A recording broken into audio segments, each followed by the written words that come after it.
Oh my good gracious. Oh my good heavens. Oh my good gracious and heavens. We are live. What up? What up? What up? What up? How are we doing? How are we doing? I'm late. I'm literally not late. I'm not late. I timed it, bro. I timed it. I'm here like on time perfectly. What are you talking about? What are you talking about, you silly little fella?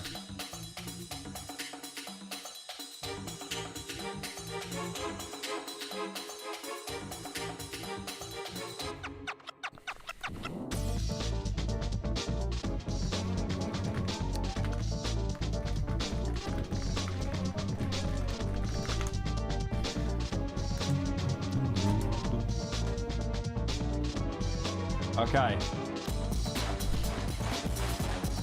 Oh, banger alert, banger alert, banger alert. Okay, so plan for today is we do a bit more React Andy. I was gonna... Is that a gun? It doesn't have a gun. I was gonna play a video game, but I don't think I've got time. It's gonna be a shorter stream today because I need to record more Fear and Hunger. And that's very important. Unk streaming. Bro, you know the worst thing is, I remember seeing people when I was like 16, seeing people that are 28, and it's like, oh my god, you're so old. Dude, you're so old. Dude, how are you so old? Dude, what? Why are you here? You're so old. Go home to your family. And now I'm 28. Have you seen the scene where the dad in The Simpsons is just saying, it'll happen to you too? Oh, what? Hang on, let me see if I can find it. Let me see if I can find it. It's so true. It's so true. Where's my Where'd my camera disappear? What happened there? There we go. I'm with, isn't it? And what's it seems weird and scary to me. It'll happen to you. No, wait. It will. It'll happen to all of you. It will happen to all of you. The old age, the Norwood Reaper, all of it. You've got no chance, guys. You've got no chance. Abe. Yeah, I meant Abe from The Simpsons.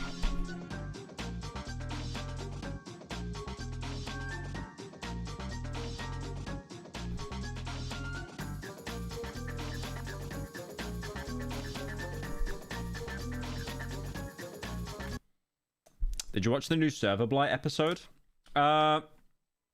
If it's the one that I watched a couple weeks ago, yes. They haven't done another one, surely, not so soon. No, they haven't done another one. They did one a month ago. So they haven't actually done any others since. Which makes me big sad. Big sad. I mean, I'm not surprised, though. It's like how long it takes to actually get those produced and stuff. Like, the production value and stuff they do in those is insane. Oh, have you seen Dolan Slop? I do actually want to go over that. I do actually want to go over that.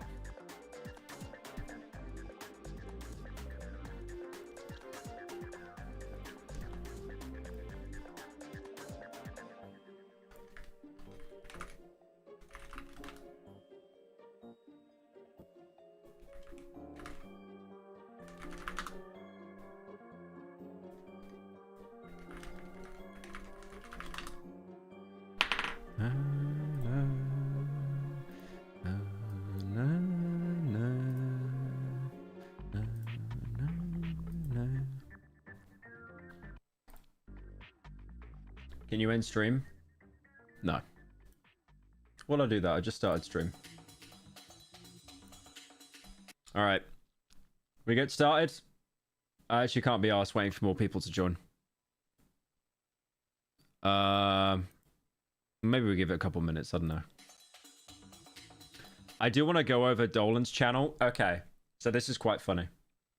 If any of you have seen this, by the way, my biggest competitor, Dolan Dark, who runs the Slop Live account, he's had quite some issues recently.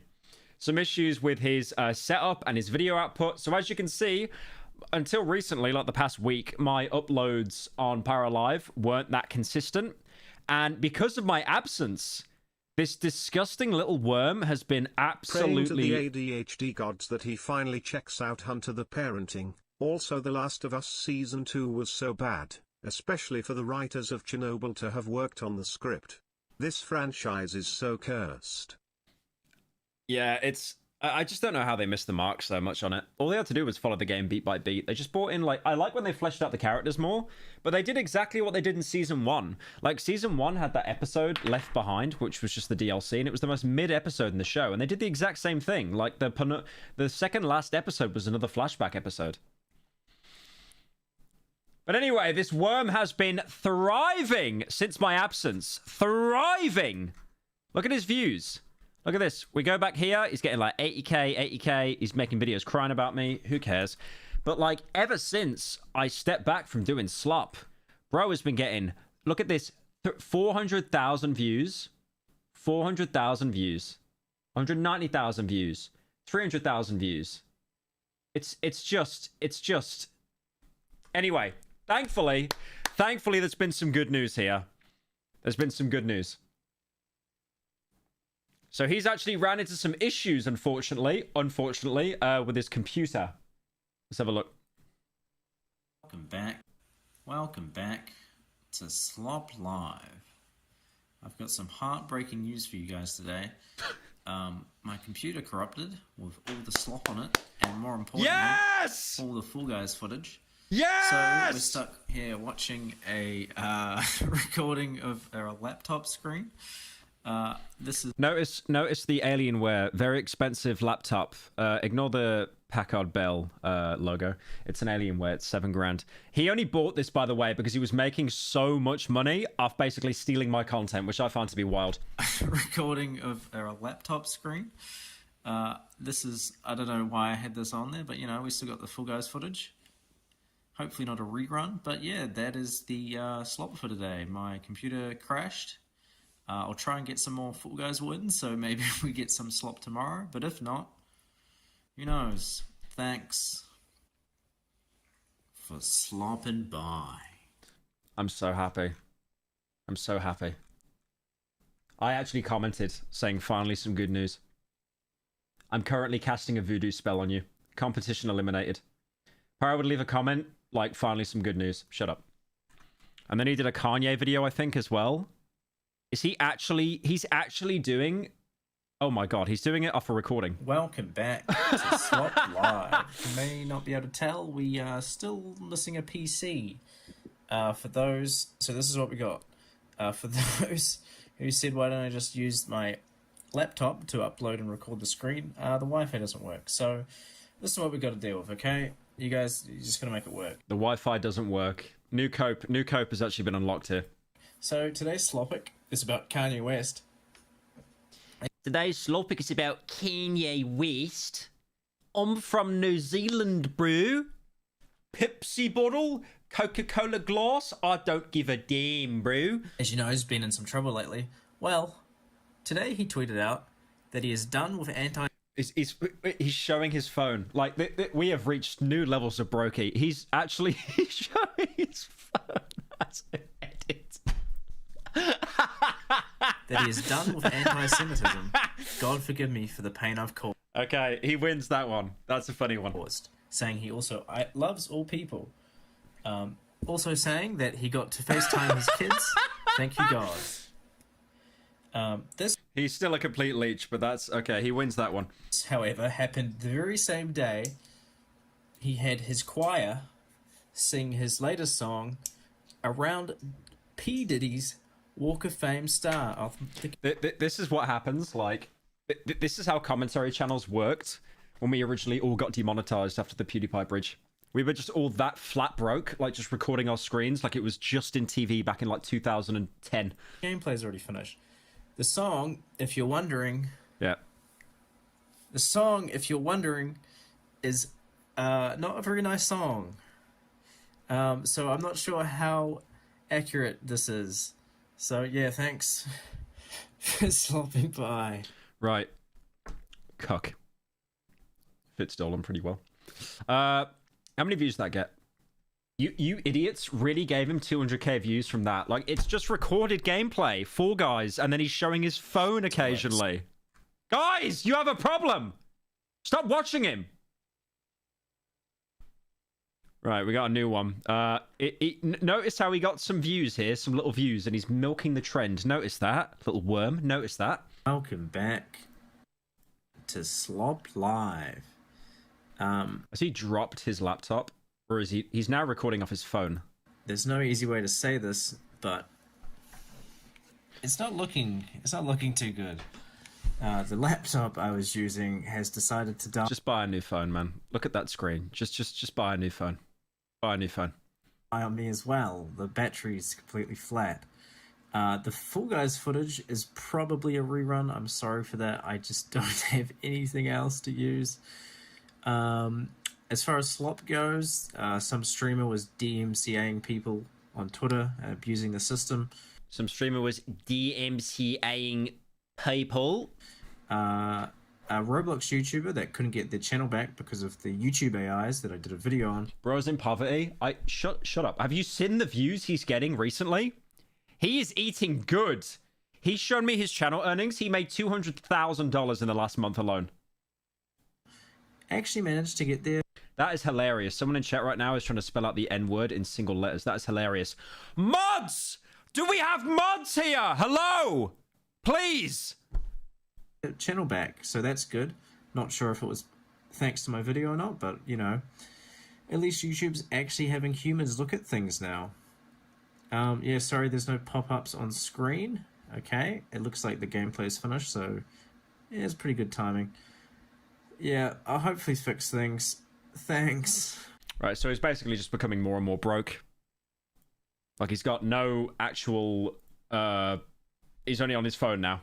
And that was some old-looking phone. Look at that thing. Look at that thing. What is that? Can someone identify what phone that is? That looks like an iPod Touch.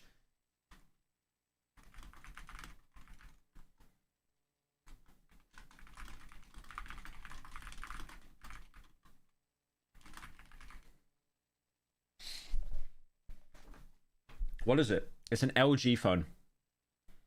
iPhone 3. It could actually be an iPhone 3. Disgusting little brokey. Right.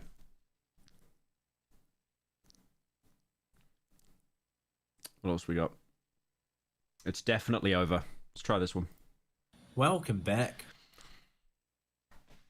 So, his phone broke, and he's now reduced to showing drawings.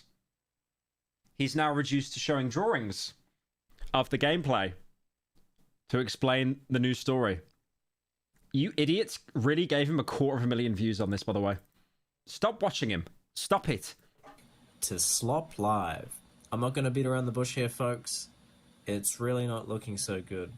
The phone I was using has also died, so if you're wondering why the gameplay looks a little different, that is why.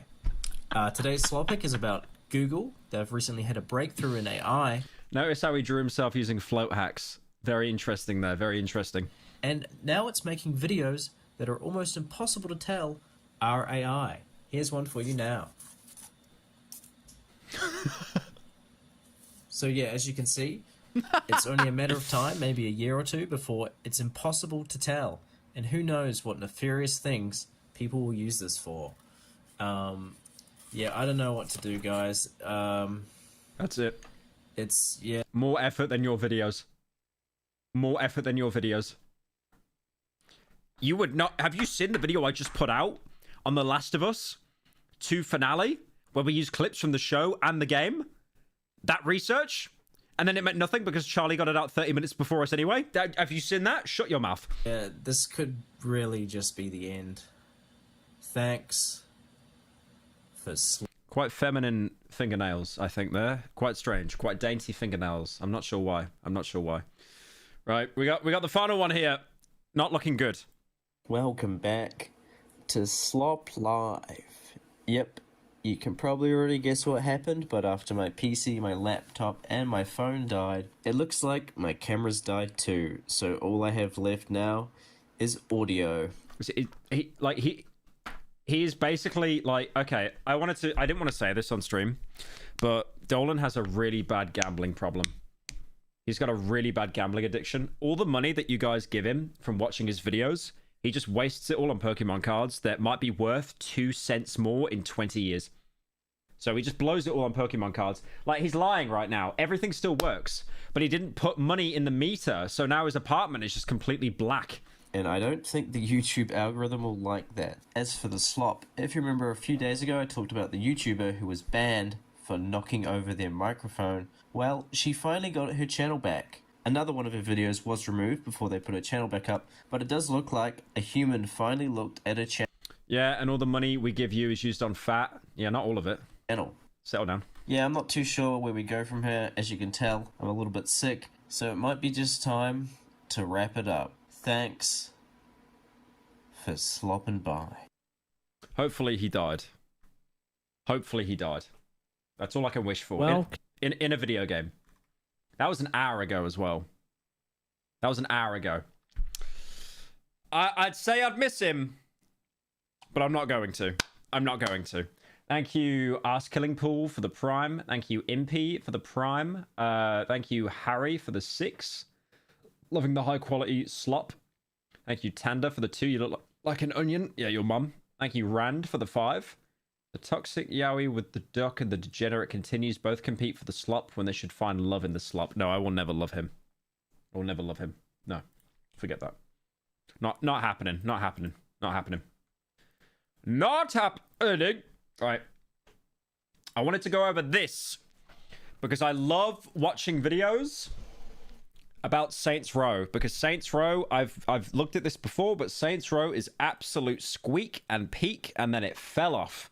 Saints Row 1, really good. Saints Row 2, even better. After that, it just slowly, the gradient went down. Long ago that Saints Row was a dominant franchise, selling millions of copies with each new entry. The open world action series was a long-time critical and commercial success, but somewhere along the line, things changed. Saints Row has a pretty troubled history, featuring tone shifts, publisher changes, and ultimately a failed reboot. Well, they did a tone shift because they couldn't compete with GTA. By the way, one thing I will always say... Pyro, you should watch the Lucky Brian saga. It's about a guy who wants to run to Russia to find himself a woman. It's quite interesting. The Lucky Brian saga. Thank you, Annan, for the 10. What the hell is that? Anyway. Saints Row invented the use of the mobile phone before GTA 4. GTA 4 actually stole that from Saints Row. So Saints Row is technically better. These many problems eventually caught up to them, with series developer Volition being shut down in 2023. So in today's video, we'll figure out how exactly this happened. This is the story of Saints Row, and this is the story of how not to save a game. Development of what would become Saints Row began at Volition all the way back. Hey man, do you want to get married? I'm a 26-year-old Swedish guy. That means you won't need a visa. Shut up.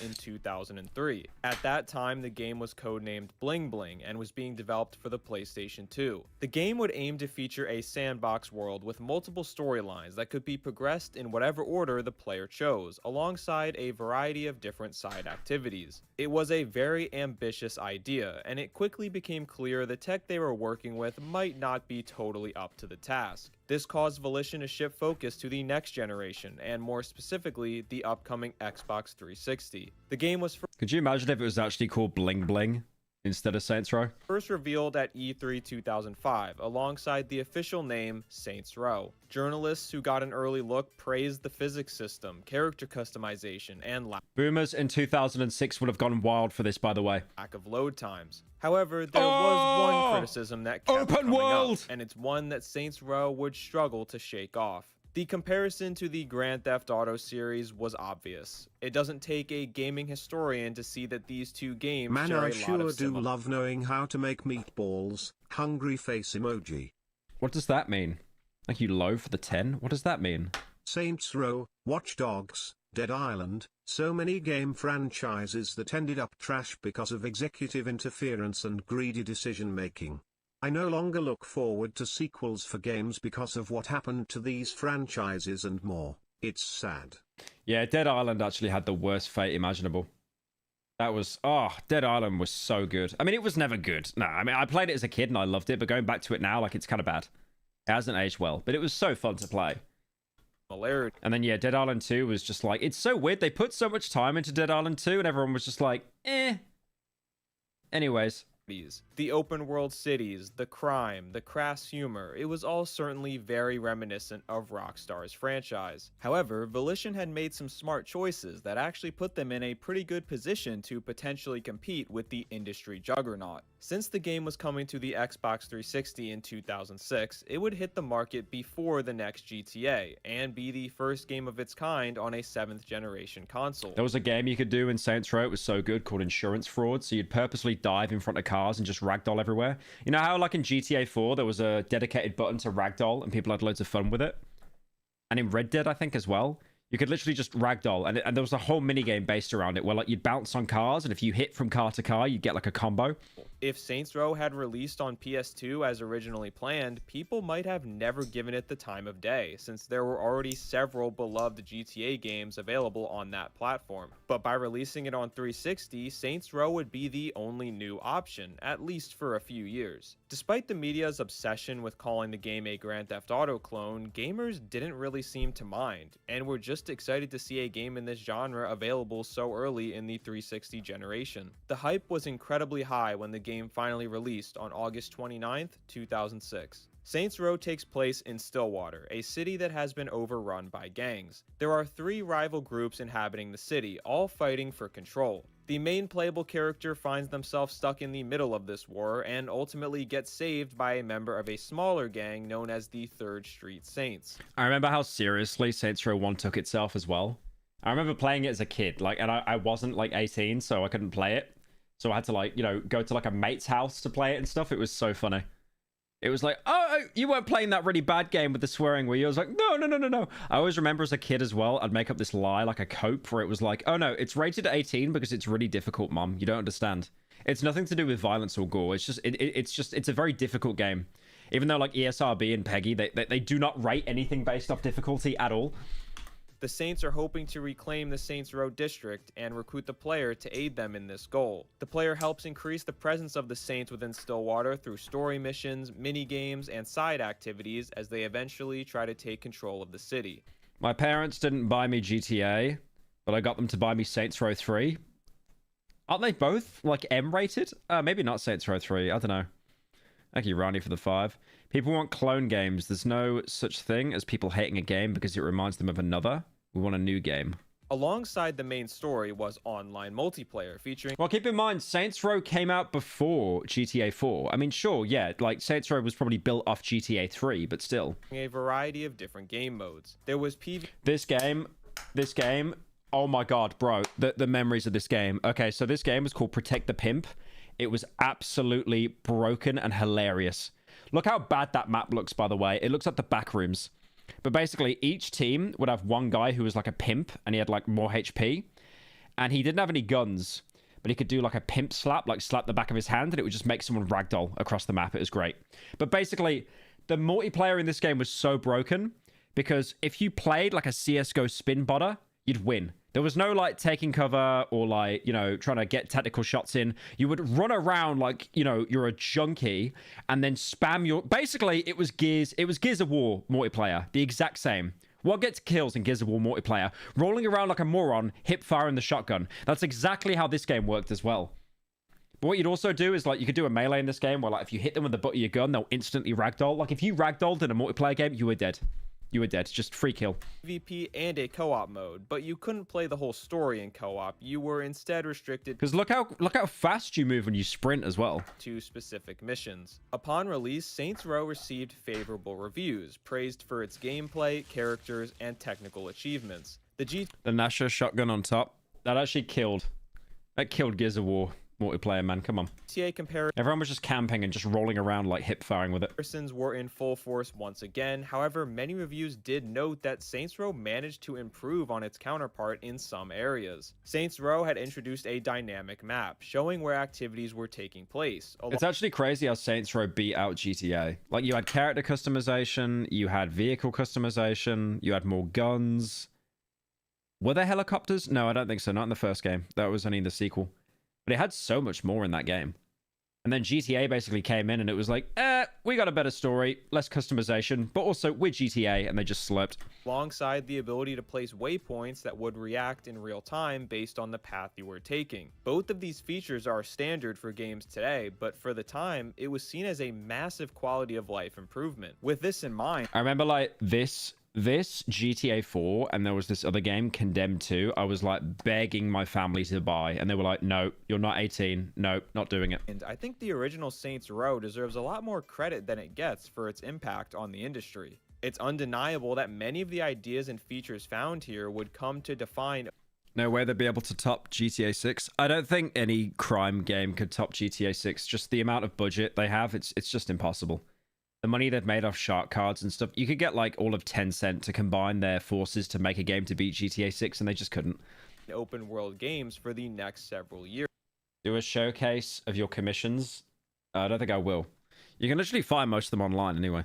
The way that you can move through the different neighborhoods, completing missions and clearing out all the points of interest sounds awfully similar to the Ubisoft style that would come to define the early 2010s. It's a shame that so many wrote the game off at the time as just another GTA clone when there were actually some pretty inventive ideas here. The good news though is that the game looks like ass, but keep in mind this is a sandbox game in 2006. I think it looked completely fun. this GTA comparison didn't seem to hurt the game all too much, as it was a huge Also, look at that. commercial success Look at that head, bro. You can literally count the polygons. Holy. for THQ. That number was especially impressive since the game was only ever available on one platform. There were plans for a PlayStation 3 version, including an official announcement in 2007, but that ultimately never came to fruition. Before researching for this video, I was always under the impression that Microsoft had paid for some sort of exclusivity rights for the game, but I can't find any confirmation of that. It seems more likely that Volition was just struggling to port the game to the PlayStation 3, which was not uncommon at that time due to the console's difficult to develop for architecture.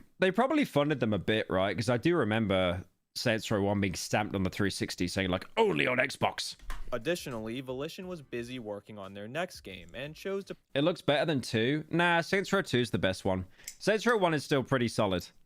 But yeah, Saints Row 2 is the best one. put all their energy into that project instead. Development of Saints Row 2 began before the original game had even been released, showing THQ's This is Saints Row 2. You can immediately tell by the minigame just being so comedic. confidence in the IP. This confidence was rewarded following the success of the first game, with the sequel confirmed by THQ's CEO in February 2007. First details of Just the woman clipping as well into the it. game began coming out in May 2008, and although fans were excited, Saints Row 2 was going to face an uphill battle. We talked about how the first game had benefited from beating Grand Theft Auto to the 7th generation. Well, its sequel would be doing the exact opposite. You haven't uploaded or updated your Toy House gallery. I want more of that Jester. Yeah, I kind of stopped posting it on there. There's not really much point. Releasing in the very same year as GTA 4 and directly competing against it. But Volition was up to the challenge and confident that their game I remember staying up until 4 in the morning with my friends, stealing planes and causing havoc. Oh yeah, on the runway? Yeah, always. could stand on its own. Producer Greg Donovan told IGN that open world is Yeah, Saints Row 2 wasn't even that much different. They obviously took a bit more of a comedic tone. Like, it was more like kind of a B film kind of thing. But I think the fact that it had co-op, that was like huge. a genre, and there is room for more than just one game in a genre. Donovan also states that Saints Row 2 is going to offer a much different experience than the competition, focusing more on what he describes as over-the-top moments. And indeed, Saints Row 2 would be opting for a slightly more cartoon. What Jester are you referring to? I just had some Jester character because I'm mentally ill. It was on like Toy House. I just put all the characters I've got on there. It's like Pyro _cynical because someone yoinked my fucking name on there. Cartoonish and comedic vibe. This would be in stark contrast to GTA 4, which would ironically end up as the most dark and serious entry in its respective franchise. I don't think GTA 4 was that dark. I really don't think it was that dark. Like, color palette, yeah, it was grim, it was grey, it was gritty, especially compared to Saints Row. But the writing is not that dark. Okay, look, I'm going to pull up an example here. I know I'm doing a side quest. I know that. Shush.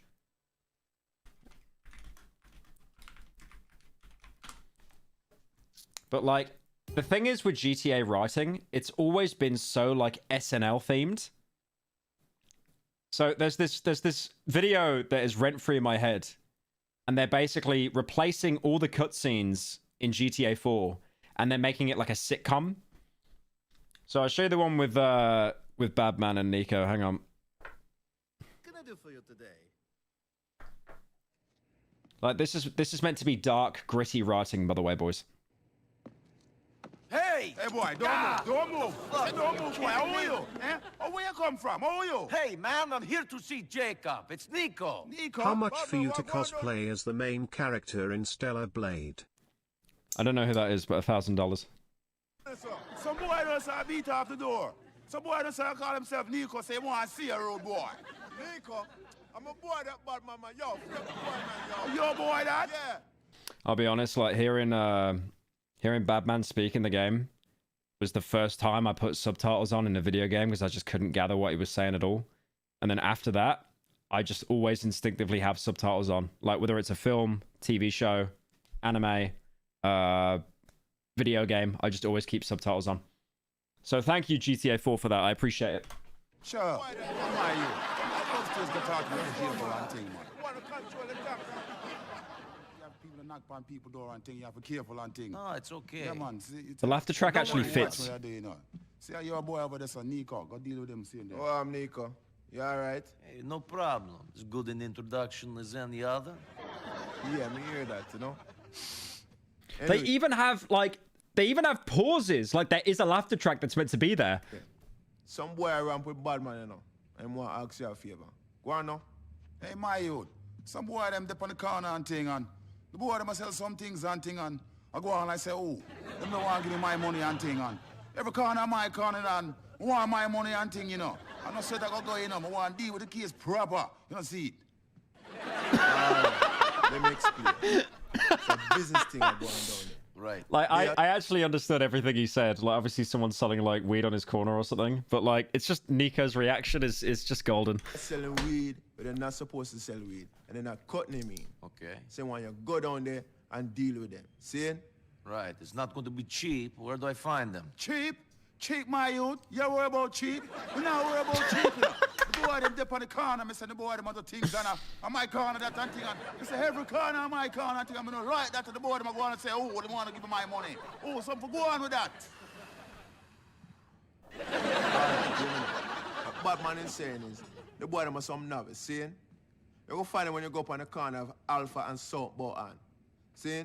When you go down and say, you go see them and just deal with them, see? You'll find out how them work, alright? All right. Alright. You want some of that spliff, yeah? No, thanks. You sure? I'm sure. Alright, respect. My youth, pass me some of that thing we have over there, sir. Alright, yeah. All that, King.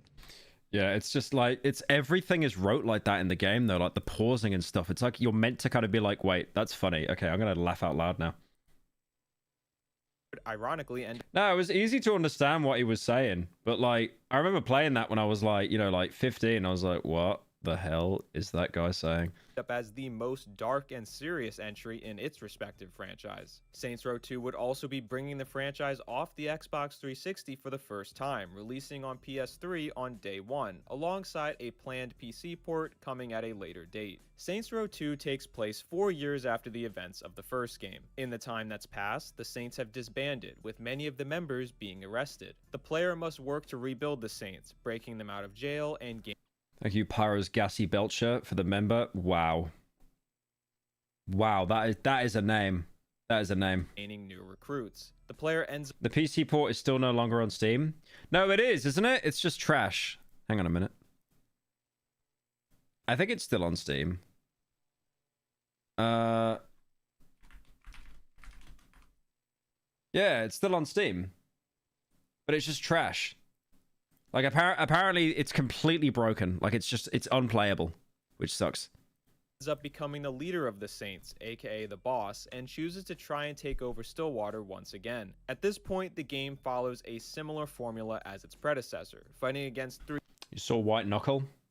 Yeah, I was going to stream it today, but I got to work on Fear and Hunger after this. 3 different rival gangs and clearing out districts of the city. In terms of gameplay, Saints Row 2 is also very similar to the first game, choosing to improve on what they had done before instead of reinventing the wheel. They refined elements like gunplay and driving while creating a much larger world to explore. Some of the improvements could be seen as marginal, but when they all add together, it leaves the game feeling like a true improvement over what came before it. Alongside the single-player campaign, Saints Row 2 once again places an emphasis on multiplayer, and this time it's even better. PvP modes return, but the true standout was the improvements to co-op. This time around, the entire campaign could be played in co-op with no restrictions. That was absolute squeak. I cannot believe they gave us something so based, like, before the year 2010. That was a pretty incredible accomplishment. Could you imagine if they made, like, GTA 4 co-op, man? Could you imagine that? Because I'll be honest with you here. I hate to admit it, man. GTA 4 multiplayer, kind of shit. Kind of bad. They just lock you into a little bit of, like, Bohan or something, or, like, some, like, small quarter of the game, and it's like, there you go, just kill each other. It was really boring. I remember, like, in GTA 4, you could grind out to rank 10. There was only 10 ranks in the game. And it was just, oh my god. I remember grinding with a friend, and it took, like, 2 days straight to do that. Of just, like, doing, like, XP glitches and stuff. For a game this large to pull off in 2008. Upon release, Saints Row 2... Oh, Black Josh is here. What's up? You little racist. What'd you say? There was some co-op missions in GTA 4. Oh, yeah, true. There was some of those. I was just thinking of the multiplayer. Oh, there was racing as well. But yeah, that was just like mid-heaven as well. 2 once again received favorable reviews. No, you can't beat it, man. Sorry. Like, playing through all of Saints Row 2, co-op with a friend, cinema. With many... I mean, to be fair, who would Nico's co-op partner be? What, Roman? His stamina's just capped at like half. Centering around the same simple word. Fun. Saints Row 2 may not have been the most... GTA Racing's mid. Yeah, GTA 4 car physics are genius. You need to deploy the handbrake like 7 to 10 business days before you turn, and the car will still flip anyway. Technically sound game. It may not have evolved the series all that much, and it may not have even been the best game of its kind released that year, but it was undeniably fun. And why did they call him Johnny Giat? Can someone explain that to me? Sometimes... That was a brave name to give that character. That's all a video game. Roman as player 2 wouldn't make any sense, but it'd be based. Yeah, I just don't know who else could fill in for like a co-op character. Game needs to be. Saints Row 2 takes this mentality and runs with it, creating a truly wacky gameplay experience. Saints Row 2 sales were decent, with the game reportedly shipping over 2 million copies by the end of 2008. However, this number was said to be below internal expectations. By September 2010, the game had sold a total of 3.4 million units. Again, not a terrible number by any means, but slightly less than THQ was hoping for. When you consider the first game was able to sell 2 million on just one platform, 3.4 million across 3 different platforms isn't all that great. Still though, Saints Row 2 was extremely important for the franchise. Not only had it been a very well-received game, but the new ideas and themes helped differentiate it from GTA, and in many ways legitimize... The Ronin quests were so peak, man. With Johnny Giat. Like all the samurai fights and stuff, it was great. So good. They were also memorable, all the side content. Like the, I forget the green guys. The ones that always, like, smoke and stuff. What were they called? I remember all the gangs in, Saints Row 2 gangs. Sons of Samedi. That's right. Yeah, Sons of Samedi, Ronin, and then the Brotherhood. That's right. And then Saints Row 1, it was like... Los Muertos. Oh my god, that's Crackdown. Okay, that shows how much I care. That actually shows how much I care. Let's have a look. Oh yeah, Los Carnales, Vice Kings, West Side Rollers, actual bedtime. Like, who remembers these guys, man? The West Side Rollers? Oh my god, they had like cars that were tuned out. Oh my god, that's so cool. The series. It seemed Volition had started to find a lane they could fit into, which would allow Saints Row to stand on its own rather than continue being... The dubstep gun wasn't in until Saints Row 3, I think. Like, Saints Row 2, there was still some semblance of, like, normalcy. Called a copycat. This updated style would heavily influence the next entry and dominate the next several years of the franchise. Development on a third Saints Row game began in 2008, and the team quickly found themselves with a big decision. Show recent commissions. Not doing that.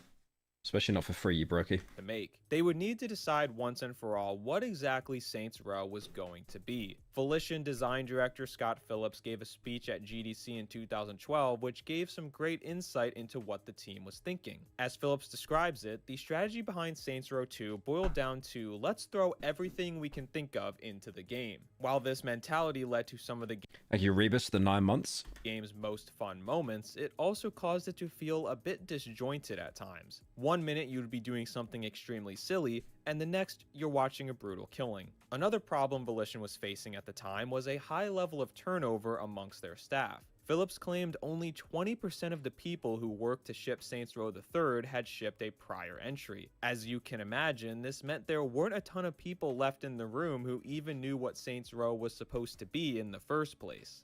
This happened with Crackdown as well. If you guys remember Crackdown, it basically fell off because every single Crackdown game was developed by a completely different company. Like the first one, the second one, the third one. I think Crackdown had the same fate as well, where like the second game was the best one. And then I mean, Saints Row 3 was not bad by any means. It was just kind of mid, like a bit fatigued. But Saints Row 3 was just, but Crackdown 3 was just bad. It was really bad. Thank you, Emona, for the 12 months. The team Appreciate it. spent a lot of time trying to answer. Saints Row 4 is a good game. You say that again. Say that again with this gun I've got. Dude, someone gave me this at a meet and greet. An Insomnia. It's the USP match from Half-Life. It was like this guy that was dressed up as as like a Combine. It was like a really good cosplay. And I just said to him, can I have that gun? And he just gave it to me. Still got it on my desk. To this question, eventually creating tone videos that mix together different songs and movie clips. One video they created featuring many classic action movies seemed to stand out from the rest. Using this as the backdrop, the team began to make some progress and would soon stumble upon a discovery that would come to define the game. Believe it or not, I am referring to the... Could you imagine, like, in the presentation, he was just showing films? Like, did they pirate Hot Fuzz for that presentation? It was like 5 frames. The notorious dildo bat weapon. This weapon motivated the team to fully embrace the chaos and choose fun over everything. Maybe then their franchise could finally stand on its own and stop being compared to Grand Theft Auto once and for all. With the inspiration of... Guys, we add a dildo. That's it. And a dubstep gun. The franchise is saved. Of the phallic baseball bat in the back of their minds, the team went... That's one thing I didn't like as well. This is Saints Row 3, I'm guessing he's showing now. I fucking hated the hand-to-hand combat in this game. Because look at this. Like, when you punch that woman in the nuts... Wait a minute. Let me do that one again. When you punch that woman down there, it's like a preset animation. But in Saints Row 1, you could just, like, right-hook people and they just ragdoll. That's why people say that GTA 4 is better than 5. Because in GTA 4, you could just, like, push people and they'd ragdoll. Like, it was just so unrealistic and stupid. Like, you don't instantly turn into spaghetti when you're pushed. But, like, it was more entertaining. Their mind. Yeah, the preset animations were like, holy bedtime.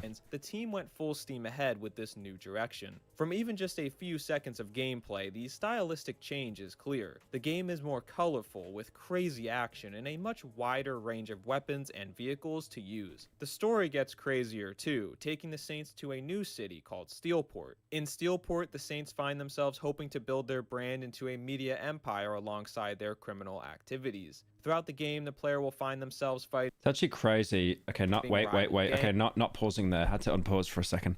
Anyways, it's actually crazy. Like, when this cutscene came out, I thought it was, like, absolutely jaw-dropping. But looking back on it now, it's like, oh, it's actually kind of dated. It looks like a PS2 cutscene.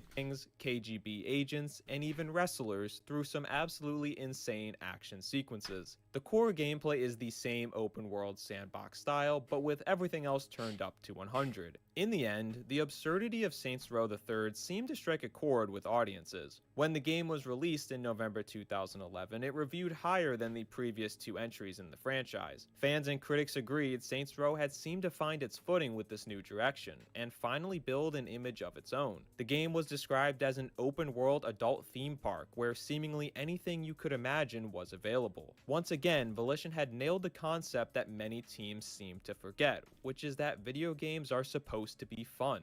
Alongside the positive reception came new sales records for the franchise. Saints Row III had reportedly sold 5... It's archaic, but stylistically solid. 1.5 million Yeah, it's units by the end of 2000. I mean, Saints Row, I didn't like Saints Row 3 as much, but I think I was fatigued by then. But it did work. It still worked. 2012, well surpassing the prior entries after just barely 1 full year on the market. Yeah, because every side hustle you did in the game was basically just an extended mini game, just like WarioWare or something. Overall, things seem to be Remember Septic Avenger? You get in the tank and you just start spraying shit at people from a van. That was hilarious. going extremely well. The franchise was bigger than ever and had finally found its own unique identity that could separate it from the competition. Unfortunately, just when it seemed time for a Saints Row Golden Age, things started to take a turn. Saints Row's publisher, THQ, was struggling big time. For the past several years, the company had been in financial turmoil, with no clear direction of how they were going to get out of it. One year, they would be making huge... Oh my god. Do you remember the U-Draw tablet? This is like... what? How do I explain what this is? It was like this is for the Wii, by the way. It was like a tablet attachment where you could draw stuff on there, like paint. Draw tablet kids games, and by... Keep in mind, the Wii U literally came out, like, I think at the same time, which had a screen built in. The next year, they would decide they were done with licensed kids games entirely. THQ was... You have it? Oh my god, some of you in chat are actually saying you have it. That's crazy. Just completely lost. In 2012, the company reportedly lost over $200 million and were forced to file for bankruptcy by the end of the year. This led to a fire sale of THQ's franchise. Didn't they do Homefront as well? That would actually be the holy trifecta of floppers. Did they do Homefront?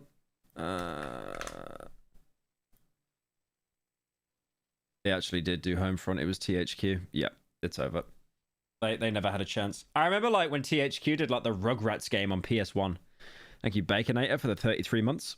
Franchises and games, all being spread across the industry. The Warhammer 40K license went to Sega, the WWE license went to Take-Two, and South Park went to Ubisoft.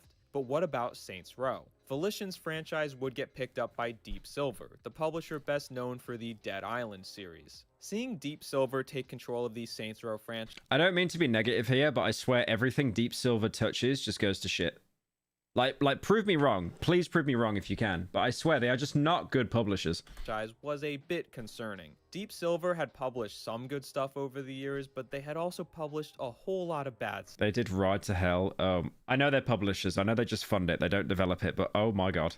And I mean really bad. Many Saints Row fans held their breath that... What have they... Hang on. Let's look at Deep Silver games. Because remember, Techland worked on Dead Island... Published by Deep Silver. They were like, Deep Silver, piss off. We're going to go suck off Warner Brothers now. Then they made Dying Light, which was infinitely better.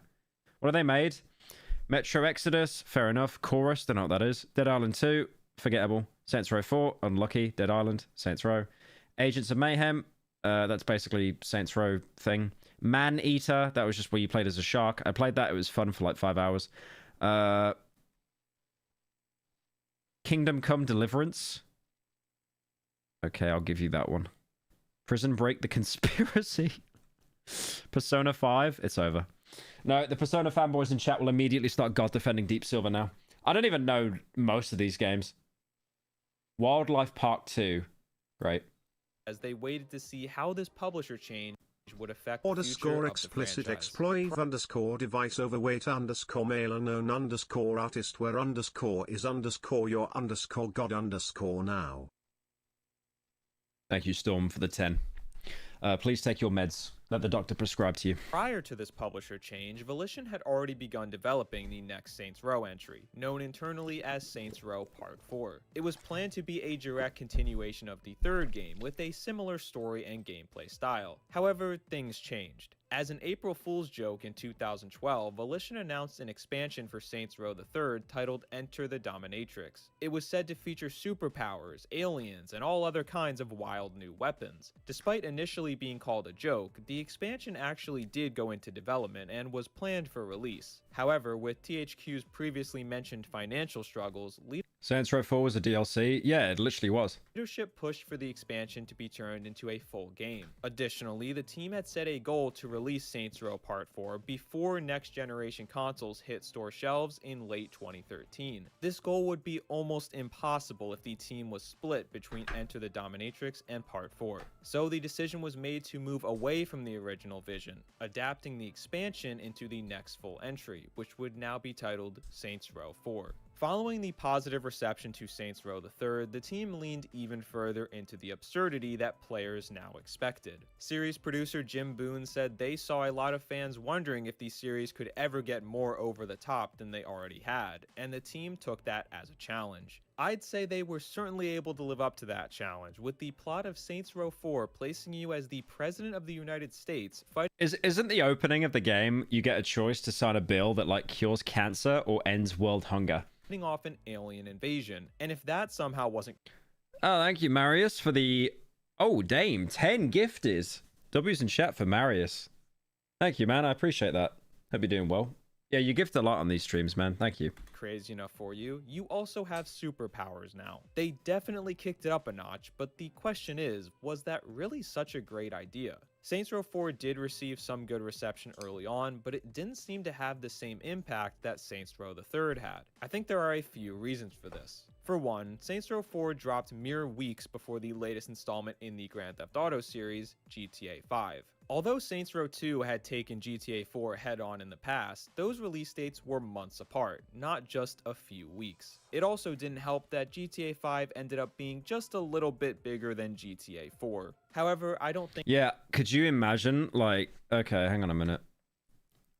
GTA 5 marketing budget. 150 million. Bro, I remember when I was a kid, when GTA 5 was, like, coming out. I always had to, like every billboard had it. Everywhere. You could not escape the advertising for that game. I think this was the biggest problem. I think the superpower aspect they introduced Pyro, was this is your dad speaking. Stop making slop for once in your life and go flush the toilet, you ungrateful little shit. Thank you, Deez, for the 10. I appreciate it. Big mistake. While it did help further differentiate Saints Row from GTA... You were like 21? Hang on. GTA 5 release date.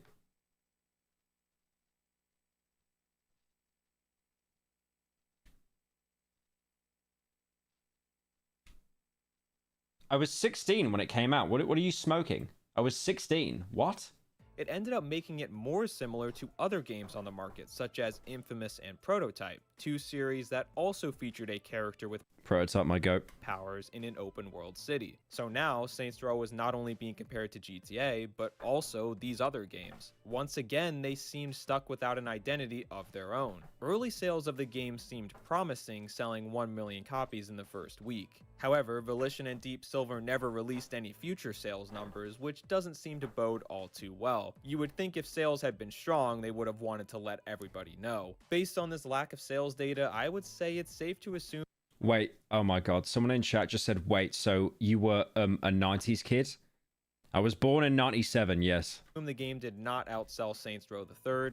To the older generation, people born before the year 2000. And maybe not even Saints Row 2. As the years have gone on, the core Saints Row community has been pretty rough on Saints Row 4, and often point to it as the beginning of the end for the series. Most all agree it's a fun game, but it just strays way too far from what Saints Row was ever supposed to be. How is that a fossil? How is that a fossil? 97? How is that a fossil? Shut up, man. What's your fucking nostalgia growing up when you're my age? What's it gonna be? The Travis Scott concert on Fortnite? The Marshmello concert? Ninja saying low taper fade? Be quiet. In Volition's No original thoughts. You had nothing. You had nothing. quest to one-up what they had done with the third game, they lost sight of what made the franchise great in the first place. For example, guns and cars take a huge back seat since you don't really need those things when you have superpowers. The characters aren't the scruffy criminals they... Yeah, your childhood was COVID. Congratulations. used to be. Yeah, bro's childhood was lockdown and he's roasting me. And the story just becomes nonsensical at times. And it didn't feel like much of a step up from the third game in terms of graphics or features. It's pretty clear what Volition was going for. They saw the positive response to the third game's wildness and tried to expand on it. But they just went too far and ended up with a game that didn't quite hit the mark, at least in my opinion. Although Saints Row 4 had some major faults, it was generally considered a decent, fun game. I hope he talks about the DLC for Saints Row 4 that was absolute trash. However, and it ruined the franchise. The next two Saints Row projects from Volition would be received much worse. These two games marked a bit of a different direction for the franchise, moving away from the player-created Is it the Get Out of Hell one? Because that was trash. Boss character we had spent so many years playing as. Volition noticed many fans had taken more of a liking to the side characters as opposed to the main playable character and wanted to focus on that instead. The first project to come from this experiment was Gat Out of Hell, a standalone expansion to Saints Row 4. Gat Out of Hell featured franchise staple Johnny Gat fighting through hell after Satan kidnaps the boss. This expansion signified a further shift away from the crime-based city gameplay of the past and was ultimately not received when it comes very well to most at all. games, The game was my very absolute repetitive goat is the Dishonored series. Yeah, Dishonored is the GOAT. Dishonored 1 is the best though, unfortunately. Dishonored 2 just isn't as good. Pyro, can I borrow £5 for gas money? No. I can pay you back next month, come on man, you know No. I'm good for it, we go way back. Thank you, Saul Goodman, for the 10. No. Thank you for the $10, though. Buggy and I'm not giving you gas money again. After last time with the pump, no, there's no way. didn't feel like a big improvement for the franchise, which was frustrating since it was the first new Saints Row game on PS4 and Xbox One consoles. Following this, Volition continued trying to expand the Saints Row universe with a new game I don't know why they did this game, Agents of Mayhem. It was like Overwatch before Overwatch. It was such a weird choice, man. titled Agents of Mayhem. The main gimmick of this game would be the ability to choose between 12 different Hey playable Pyro, I hope you're doing all. Some dude on TikTok got angry at one of her posts and put her funny la drama as a fight back. This is the funny link. Are you on about Shan's, Mr. Caveman? Yeah, no, I saw that. It was kind of genius. I did a light roast and then he went for the jugular, but yeah, I respect it. I already talked about that, I think like 2 streams ago when I got linked it. characters and switch between them as you took on missions. Sadly, this game is just not very good at all. It feels lifeless compared to the other Saints Row games, and similar to Gat Out of Hell, it was extremely repetitive and glitchy. One thing in particular that always really bothered me about this game was the Yeah, he posted my response and it was like the most bit compressed video, like it was stolen 17 times. And then he filmed himself in the car wearing like the Burger King crown, like that guy did on the plane. lack of co-op play. Co-op had been a Saints Row staple, but was missing in Agents of Mayhem. This is truly bizarre, as the game places a specific focus on I'm amazed this game even came out, man. Like, I swear no one played it. trios, meaning it would have been a better fit for co-op than any other game in the franchise. May I please have a water? I also think Agents of Mayhem is weird because it took away any sign of Saints Row branding, but is still clearly a Saints Row game at its core. Why drop your recognizable brand name for a game still set in the same series? Agents of Mayhem came and went in a flash, only selling a measly 300,000 copies as of last reported numbers. Following these 2 disappointing releases, Volition found themselves taking a step Older back than and Google BTW. Not if I smack that booty at 10:35 p.m. What time will it stop jiggling? Thank you, Anonymous, for the 10. I wonder why you mark your name as Anonymous. Older than Google? Okay, that's not really a roast. When was Google released? 1996. Okay, so no, I'm actually younger than Google, by the way. Unlucky! Unlucky! Average Pyro fan cannot do math. Average Pyro fan cannot do math. reflecting on the Unlucky! franchise for the next several years, putting a pause on new games. The Saints Row franchise found itself in a tough spot. We know the last several games had not met expectations, but there was a much bigger problem here. There had been a growing rift between the Saints Row fanbase. One side Dude, your childhood's Roblox.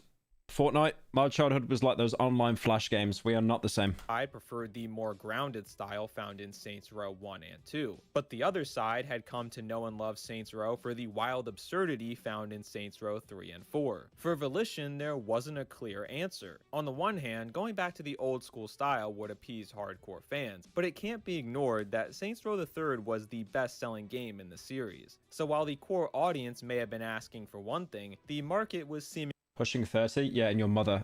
Mods, time out Dark Gamer 123 for 5 minutes. Time him out. I time that guy out. Time him out. For 5 minutes. Time Currently that guy out. suffering with a toothache. Nausea. Part-time job. No money. And chronic slop-consumer-it is. Lifeless suck. Thank you, Fentanyl, for the 10. seemingly asking for another. However, sticking by the absurdities seemed troublesome as well. They had set an expectation that every game needed Miniclip was my childhood. Yeah, Miniclip was based. I wanted to do a video exploring like old Flash games. Remember like Friv and stuff like that? to be bigger and crazy. You're older than 9/11. Okay. That doesn't make me old, by the way. That doesn't make me old. Older than 9/11? Why are you talking about it like it was the Battle of the Somme? Or it was like D-Day? It didn't happen that long ago, man. Shut up. Crazier and wackier than the last, but at a certain point that just becomes untenable. There's only so much you can do before you start to lose sight of what the franchise was ever supposed to be in the first place, as evidenced by Saints Row 4. If this franchise was going to continue and Imagine being born in the last century. Yeah, time that guy out as well. Time him out. hopefully thrive, Volition was going to have to make a choice. Would they return to the franchise roots, or continue pushing the series in its new direction? Well, if you picked neither option, you should apply. It was so bad. It was so bad, man. How was it so bad? I did a video on it, right? Anyways. 2 years ago. It's already been 2 years? We're racing to the grave, I think. Do we do Saints Row? Shut up. Look at that hair he's got. Holy cringe. The Austrian painter comb over there. Jesus. To be a gaming executive because you would fit right in. We first heard of a new Saints Row being in development in 2019, but it was unclear at that time what exactly the direction would be. As we got closer to the official reveal, Did you play BioShock when you were a kid? I did, and it actually scared me. Unironically, I was scared by it. I was a little bit spooked. A little bit spooked. it became clear it would be a reboot, potentially with the goal of taking the franchise back to its beginning. This came alongside a now infamous teaser photo featuring the word rebooting on a graffiti background, a clear nod to the style of Saints Row 1 and 2. This We got grew the up community playing Peak, Grow Island / Dad and Me. They grew up playing Meek, Fortnite / Mid Crap. I got you, fellow Unk. Thank you, American number one. Unks rise We up. grew up playing Peak, Grow Island / Dad and Me. They What? grew up playing Meek, Fortnite. Okay, thank you. Right, he's actually that old. He's getting dementia. He just made the same dono twice in a row. But I appreciate it, man. Thank you. extremely excited, and they wouldn't have to wait long, as the reveal was coming just a few days after the I grew up on Minecraft. I played Minecraft on the Xbox 360. Dude, oh my god, the tutorial island on like Minecraft on the Xbox, that was actual soul. I don't think they realized how much soul was in that. Like that, now that actually has nostalgia. this teaser at Gamescom 2021. Unfortunately, this fan excitement would quickly turn to anger following the official announcement. The 3-minute CG Look at this. You want me to show you? For fuck's sake, can I watch one video without my brain doing a million fucking things? Let me see if I can find it. What is that? Invading Netflix? Don't care. Oh. Wow, the He called it nostalgia as well. Xbox menu is so nostalgic. How's it going, guys? Literal And today I'm gonna... dinosaur. Not a dinosaur. Shut up. Actual fossil. Shut up. Older than Half-Life 2.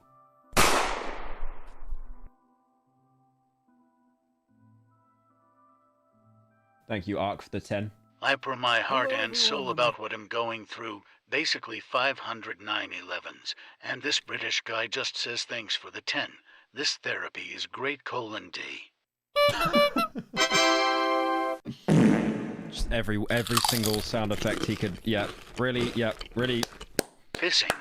Yeah, really getting the really getting the $10 worth there, man. Holy shit.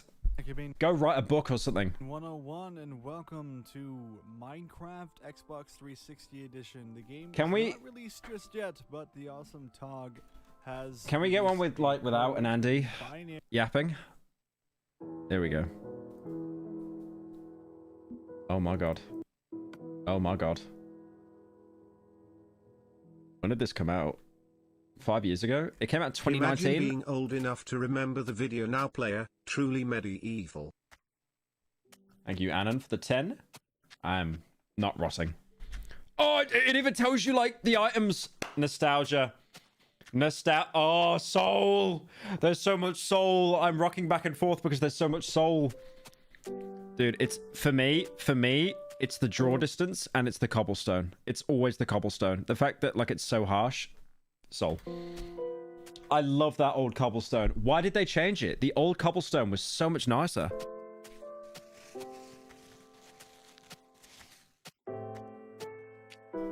I'm going to cry. Your childhood will never be the same. You've lost so much time. You've wasted so much time. Time that you'll never get back. Anyways, hope you guys are doing alright. Wooden door. They just tell you like everything in the game. Leather belt. Oh. Who just said Reddit textures, by the way? This is before they started making mods in the game, you idiot. This is the OG game. Reddit textures.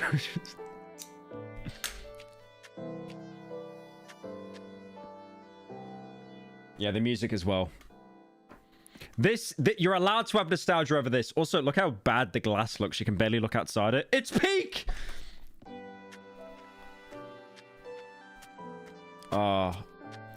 No sprint bar. No hunger bar. Oh. We had it so good, guys. We had it so good. We had it so good.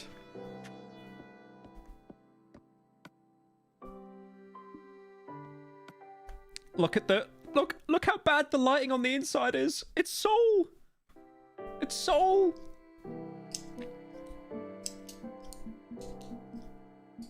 I didn't mean... I meant the XP bar, not sprint bar. Thank you for the years of content, senior.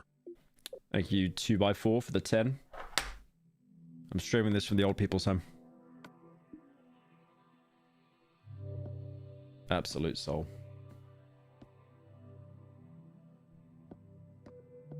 Yeah, the music was just absolute peak.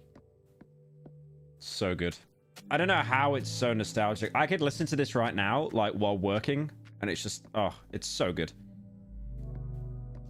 And all, like, the pointless little, like, you know, right trigger to mine, that kind of thing. Oh. How the chests don't even open. They don't even open, chat. Oh, take me back. Take me back, please. Please take me back, please.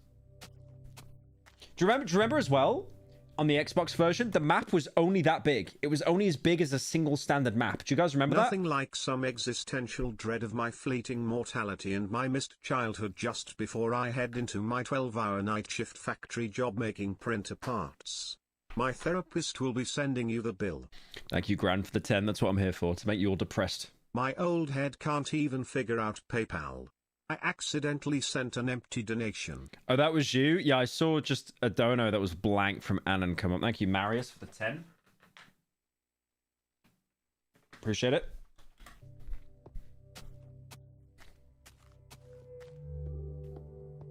Oh, man. Oh, you could dig at that gravel, and there was like a little secret down there. Why would you go back to it, idiot? Please. Dig that gravel. Idiot. Actual idiot. Yeah, the map and the sky, the height was so small in the original release. Look how low the clouds are as well. It's crazy. Take me back. How do we get this build? Very Guys, kind of the cemetery to run an Ethernet cable to your grave plot. How is streaming from the coffin?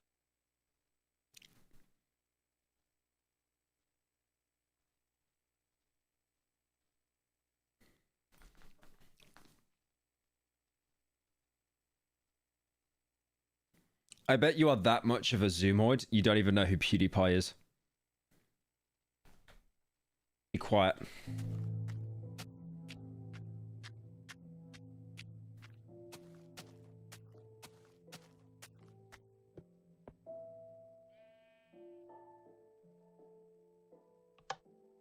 Oh, it's so laggy and it's so bad, but I love it. Just no sound effects at all. Dude, get me this version of Minecraft now. I'll boot it up and play it right now. Oh my god.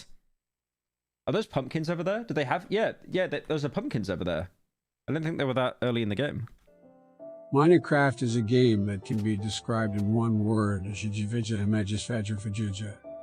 very true, Joe. Very true. I agree with that one.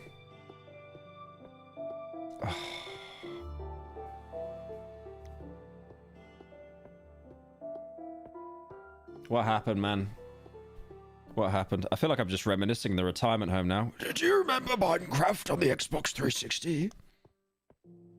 Look at that! It looks so bad! But there's so much soul there. How do I explain it? I need to talk to some, like, psychotherapist about this. Excuse me? Why is there soul in this game? But there's no soul in the recent games? Actually, crazy how nice. It's so basic, man. But it just looks so nice. I swear, I said it before, it's that cobblestone. That cobblestone.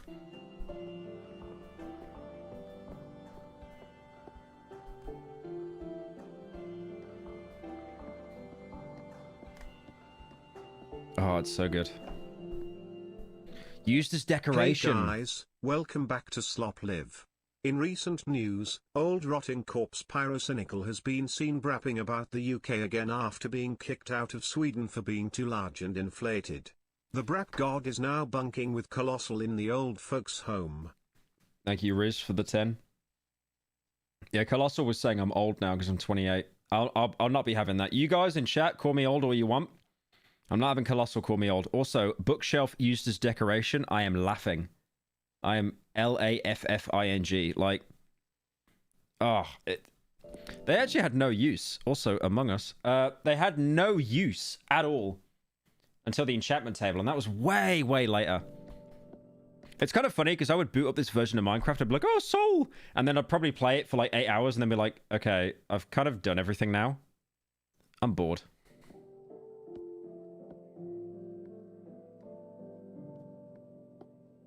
Didn't you turn 27? Why are you lying on purpose to make me feel bad? I'm 28. You are definitely lying on purpose to make me feel bad.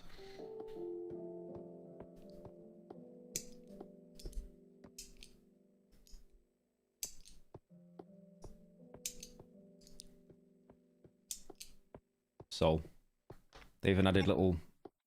Even the old noise! The old oof noise! Oh my god! Why? Take me back! Ooh. Ooh. Ooh. Ooh. Everyone in chat just said holy soul, like when he took full damage.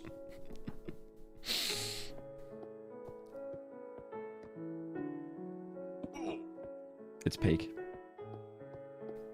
Oh yeah, you got the little cobblestone tower. Nice little view there. Just shows wool.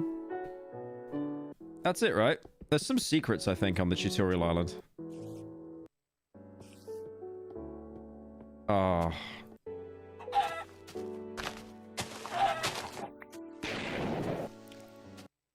I don't remember that. Oh, wow. That's a really old sound for the creeper. Are you crying? Inside I am.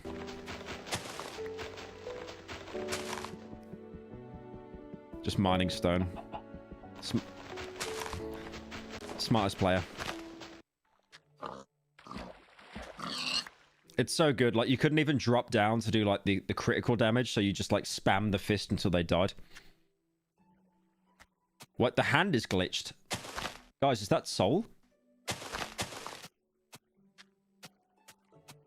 What else does he do? What's he doing? He's going up to the Minecraft logo. I wonder if there are secrets. There's got to be some secrets on the island, right? I'm not watching a YouTube short. Ah, there's secret chest locations. Okay.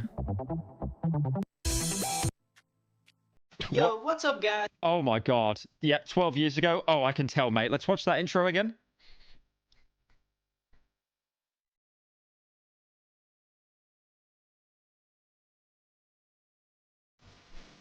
It's peak. Minecraft video, and what I have for you guys today is all 12 secret chests or the secret discs locations in the new Minecraft Xbox 360 tutorial. So basically the first one is, it's pretty obvious. Once you finally put the door on your house, it's gonna be right in front of you. Been The second watching one, your as soon as channel you enter since the I was a cast- teenager, and now I've just submitted my dissertation today. Thought I'd have a beer and consume some more slop for all time's sake and to celebrate. Cheers, Pyro. Pogs in the chat. Thank you, Ed, for the 10. I'll cheers with my my Tesco sparkling water because they ran out of San Pellegrino. So you go down the stairs and hit this lever, a bridge pops up, and there's the chest. That's the second disc. Alright, so now the Wait, that's enchanted. Fake! Fake! third one is This is updated. once you go back up the stairs and you go to the right room, you'll see like a wall of It's no. There's brewing and enchanting. No. It's dead. It's dead. All right, we're done. We're done here. We're done. Trailer That's not Soul. was met with near unanimous hate. First of all, the trailer didn't give off any of the old school classic Saints Row vibes that had been teased. Fans felt they had been purposefully deceived with the graffiti art image, since no semblance of that style was found in the trailer. It didn't help that the trailer featured a cast of characters we had never seen before, all of which had uninspired designs alongside some cringy dialogue. Things escalated when Volition chose to argue with fans in response to the backlash. In the days following the reveal, the I think anyone that actually finished the Saints Row remake needed to be gifted like $100. official Saints Row Twitter account sent out some pretty feisty stuff. One user innocently asking for a return of fan-favorite characters was sternly told their stories are done, in response to another user comparing the new character designs to We don't think you know what Fortnite looks like, but you do you. Oh.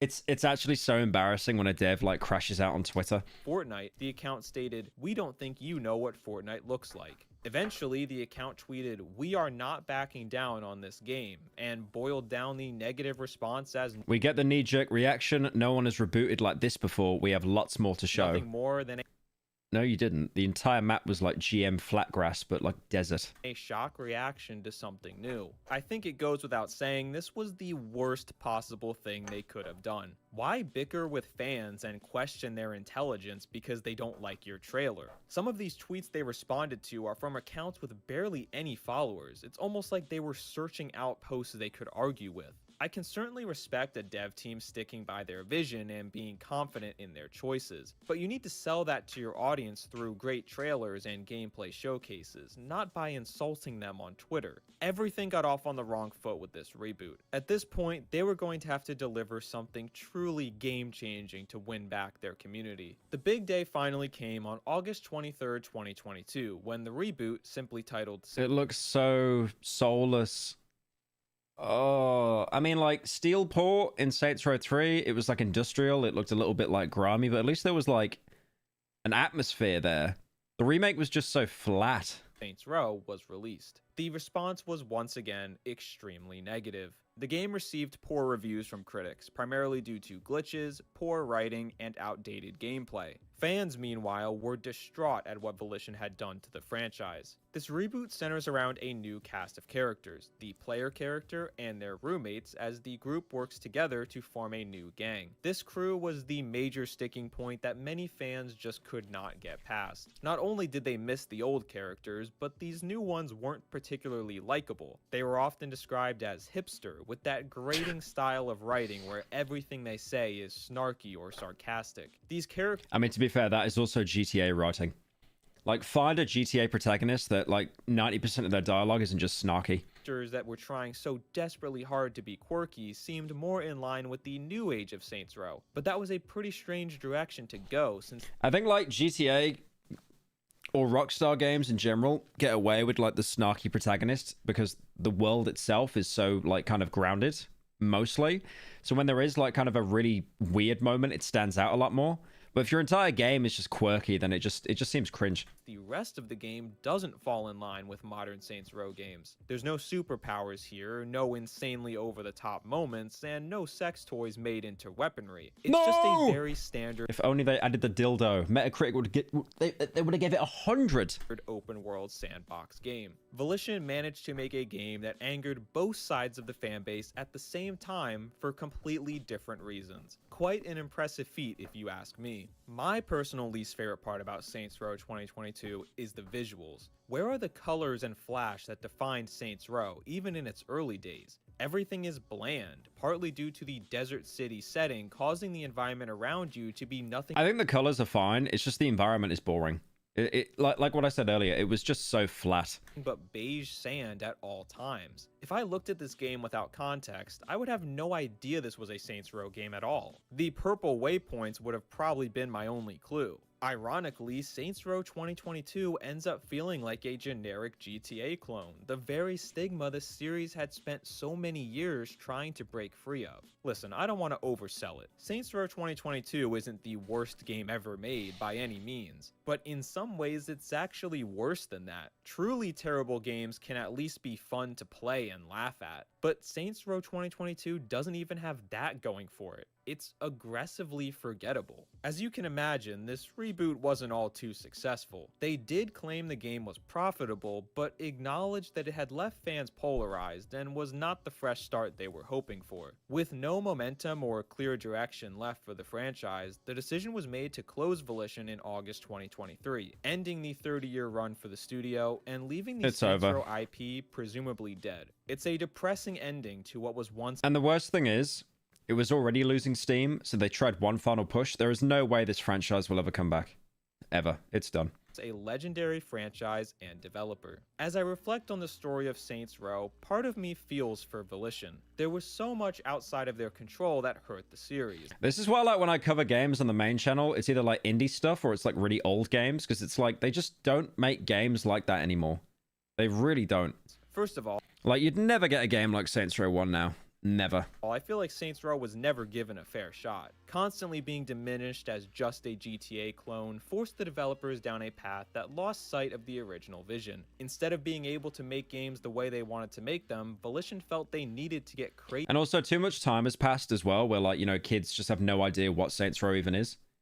They'll probably just be like, oh, wasn't that game that came out that everyone hated? Because they just called it Saints Row to get like the new gens on it. Easy and over the top to prove they weren't a copycat. This worked well at first with Saints Row the Third, but the constant need to improve and one-up each entry was just not sustainable. The constant turmoil of their publishers THQ and Deep Silver certainly didn't help matters either. However, Volition is not blameless here. Starting with Saints Row 4, the quality of the series started to decrease significantly. Even if you enjoyed the more unconventional style, it was undeniable that the games were of worse quality, constantly launching in bad states with glitches and poor performance.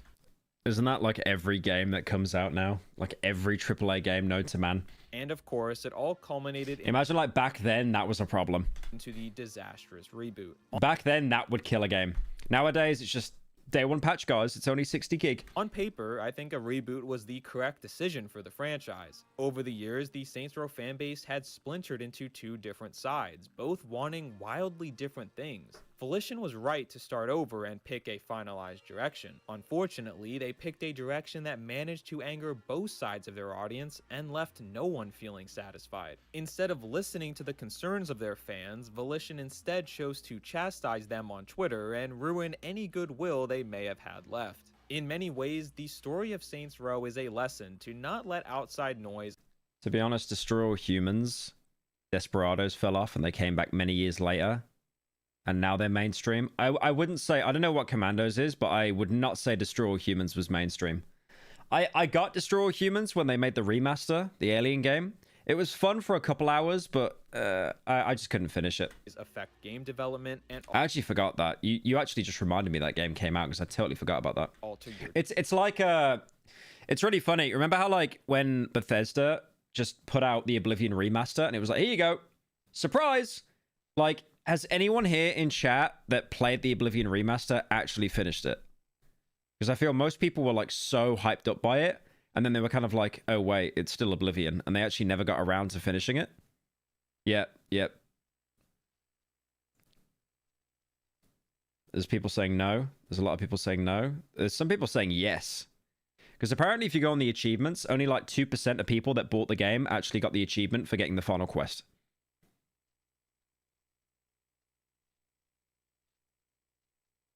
You 100%ed it? Okay, you're either a degenerate or you're lying. You got it on Game Pass? Oh, it was on Game Pass? Okay, that kind of makes sense then. Who joined? Who became a member? I can't even see who became a member. Ozzles. Thank you for joining. Appreciate it.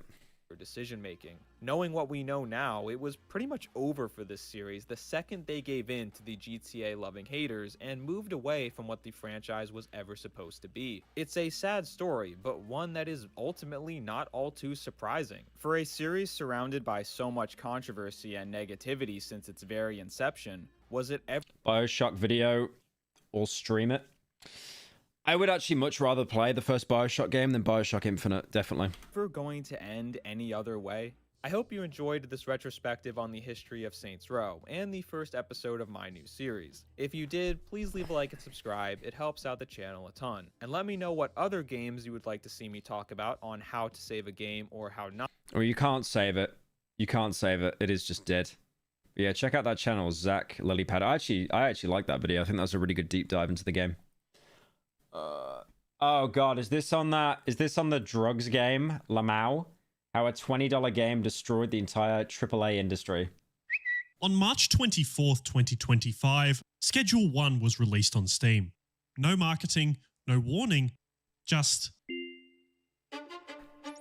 Have you It's streamers. It's streamers, man. heard of this new indie game from a one-man dev team that's gotten crazy popular lately? We're back at it again with another video, Schedule 1. It's funny because streamers will play whatever's popular, so it is just a self-fulfilling cycle of like, oh, this is popping off, I'll get views if I play it, and then that in turn makes the game even bigger.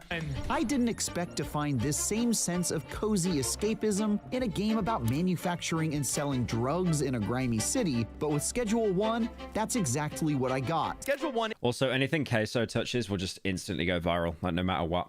And he's mostly known for playing horror games, so when he plays a non-horror game that has multiplayer, like people are going to jump on that. Is a game about friendship. It's about making connections. It's about starting from the bottom and working your way up. It's a game about drugs. When I first wrote this episode, Schedule 1 was one of the most played games Nearly 500,000 all-time peak. on Steam, with over 200,000 concurrent players. Friend slop. I remember seeing that tweet. It was just the most bitter thing I've seen in my life. But even after a month, Schedule 1 is still one of the highest selling games on Steam. It was released in the same week as the greatly anticipated Assassin's Creed Shadows. Okay, greatly anticipated. Let's dial that back a bit. I don't think Assassin's Creed Shadows was greatly anticipated. And it not only outperformed it, but destroyed it. How did this happen? How did a game with an estimated $400 million budget get outshone in sales, attention, and overall enjoyment by a drug dealing? Literally money. I'm guessing Schedule is like a third of the price of like a AAA game. Game made by one. Like people need to understand, like even like in like today, no one has money. Literally no one does. Single developer.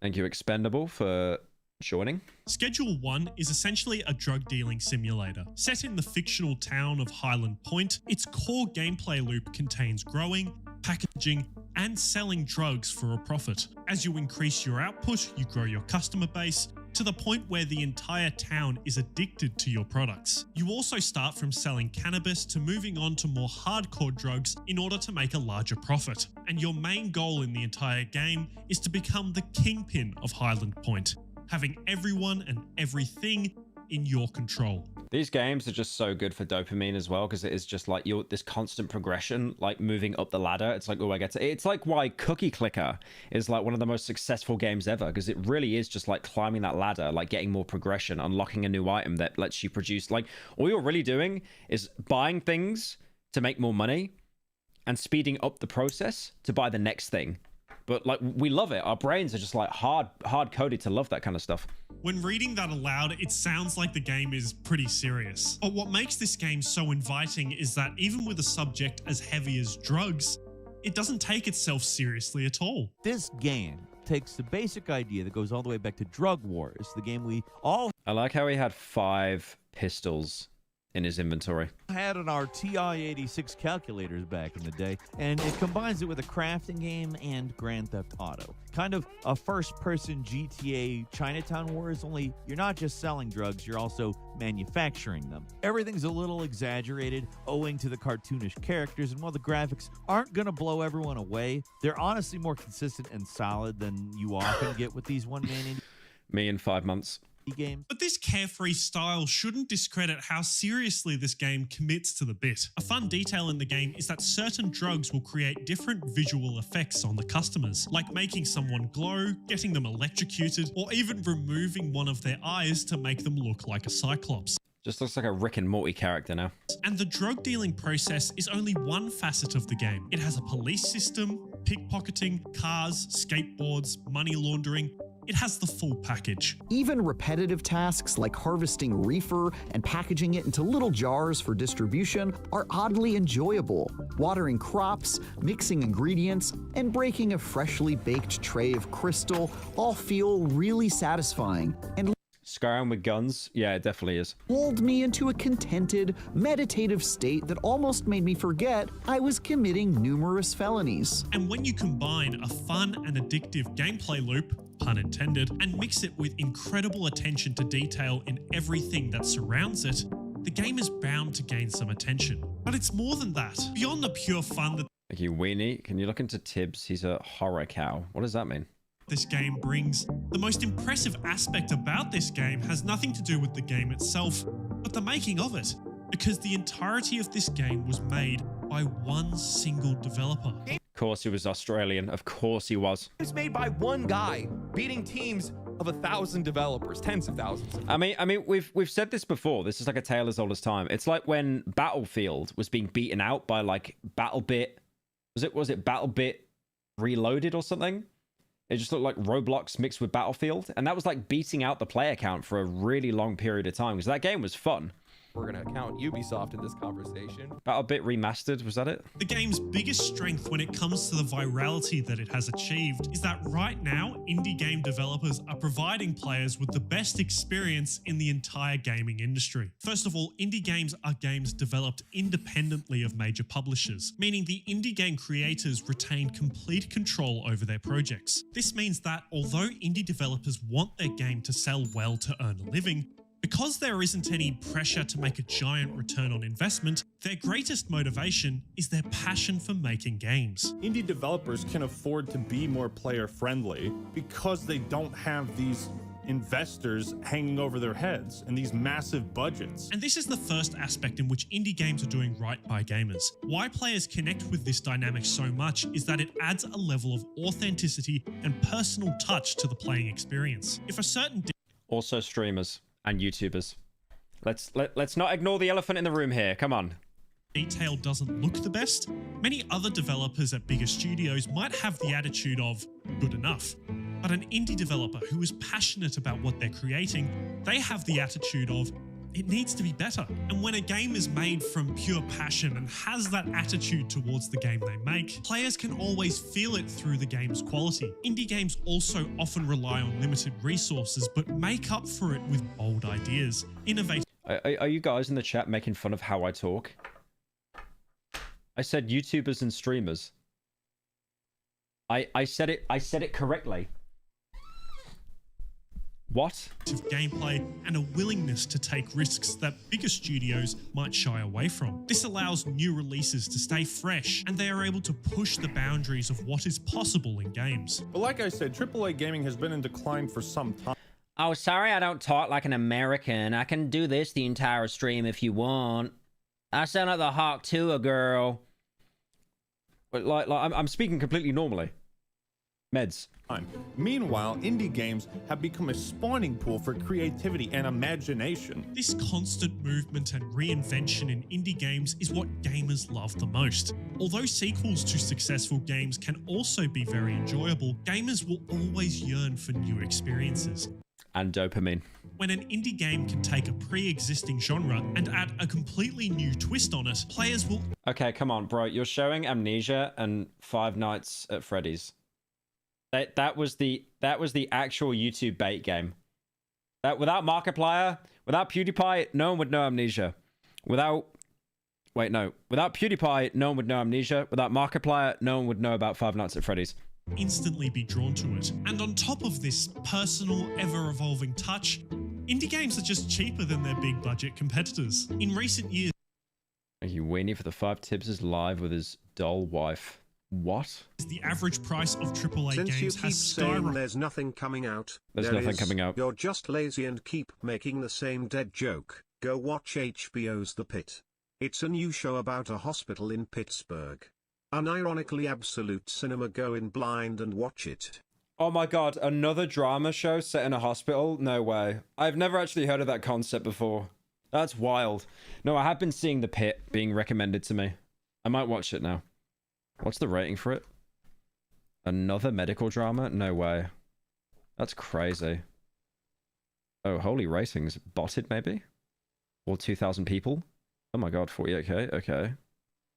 Curious. Okay, I might actually watch that now. Rocketed, whereas indie game prices have relatively remained the same. And in the middle of a cost of living crisis, no gamer wants to be spending more than $100 on a single game. So when an indie game is more personal, more innovative, and is 80% cheaper than other games in their space, then it's no wonder why indie games are filling up players' Steam libraries. Okay, although the case for their success is strong, by no means... It's also because they're just not physically demanding. Like, you know, you can have a potato PC. So it was CS is like one of the most played games ever. Are they perfect? I mean, what makes Schedule 1 such a surprise is that it is so well made right off the bat. Indie developers are aware of how difficult it is to make an enjoyable game. So instead Real gamers are pirating. of banking their success on a first release, a common practice is to first release the game in early access. And why is a roguelite indie game about escaping hell over and over sounds simple, but play just so perfectly? It's not because these indie developers are the most talented or have oodles of... Was that Notch? They just showed Notch for a second there? ...cash on hand. It's because they did one thing and one thing only. They followed the fun. That game about escaping hell over and over is the breakout phenomenon Hades. And I can't think of a game or a game studio more focused than them on following the fun. Why there's so many Australian YouTubers? Because it's a big fucking island. It's fucking enormous. You seen how big Australia is? It's its own continent, bro. It's called Oceania. Why? Because Supergiant Games spent 2 years with Hades in early access, making sure every detail of the game was what the community wanted. Hades creative director Greg Kasavin said this about its 2-year early access. With Hades, we identified that we wanted to make an early access game first and foremost, to see what we could build in partnership with our community. Although Schedule 1 feels so complete, their first release in March was also early access. This gives developers a period to gain feedback from their audience. From that feedback, they can then fix bugs, add some features, and pretty much do anything that is required to improve the player experience. When a developer is making... It's crazy how much people hated early access, and now it's just like the only way for indie games to survive. It's like you basically have to be early access now to even get a foothold. Making every decision with the mindset of, can I make it better for the player? The result will always be the best game possible. And that kind of bookends the biggest reason why indie games are winning. When did we start deciding that just showing other people's videos counts as meaningful content? I don't know, you should take it up with Hassan and Asmongold. Right now, all these decisions that go into the game's development and release are all made to serve one party. The most important party. The player. Us gamers really only want one thing, to play a fun game, alone or with our buddies. And indie studios really understand this concept because they're gamers too. Indie studios these days are reminiscent of Tomohiro or the original Bungie team. Solo or small team developers who are focused on building something they or their community actually want to play. The game design, the mechanics, the lore, Even the price point of all indie games share the common... I mean, co-op games and multiplayer games have like infinitely more replayability than a single player game. Unless it's like a roguelite or something. ...goal of making the player experience better. That is why indie games are doing so well in the gaming industry, right? It's kind of funny how React YouTubers used to be the biggest evil on the platform. Oh no, it'll come back. It's a flat circle. So every year for about a month, one streamer will react to something that's like bad, or they go really viral and everyone will hate on them, and then everyone will hate React YouTubers, and then it kind of simmers down and the cycle just repeats itself. Right. Like it is actually a never-ending cycle. Now, but that's not the full story. To be fair, indie games have always had this approach, so that's not the main reason why they are blowing up right now. This explosion of indie success is less to do with the indies themselves, but more their big-budget competitors. AAA games. A AAA game simply refers to games that cost the most to develop and market. Do you remember when Assassin's Creed said that they were making like the first quadruple A game? Just doesn't make any sense. Thank you, Mike, for the... Mike, why did you give me $200 and just say holy yap? Okay. Thank you for the $200, Mike. I really appreciate that. Thank you, man. You definitely typed that in wrong. But all $200 to say holy yap is crazy. Likening them to blockbusters. It's just holy yap. It's like I've got people that are actually rich and then they just use it to roast me. The gaming industry. Some popular Don't say he's based. He took out a loan for that. Don't call him based. AAA games include Red Dead Redemption 2, Cyberpunk 2077, and Zelda. Cyberpunk is like Skyrim, bro. I install it like every year and it's like, okay, this is the time I end up enjoying it. And then in Skyrim, I end up being a stealth archer. And then in Cyberpunk, I just end up doing non-lethal takedowns with a silenced revolver.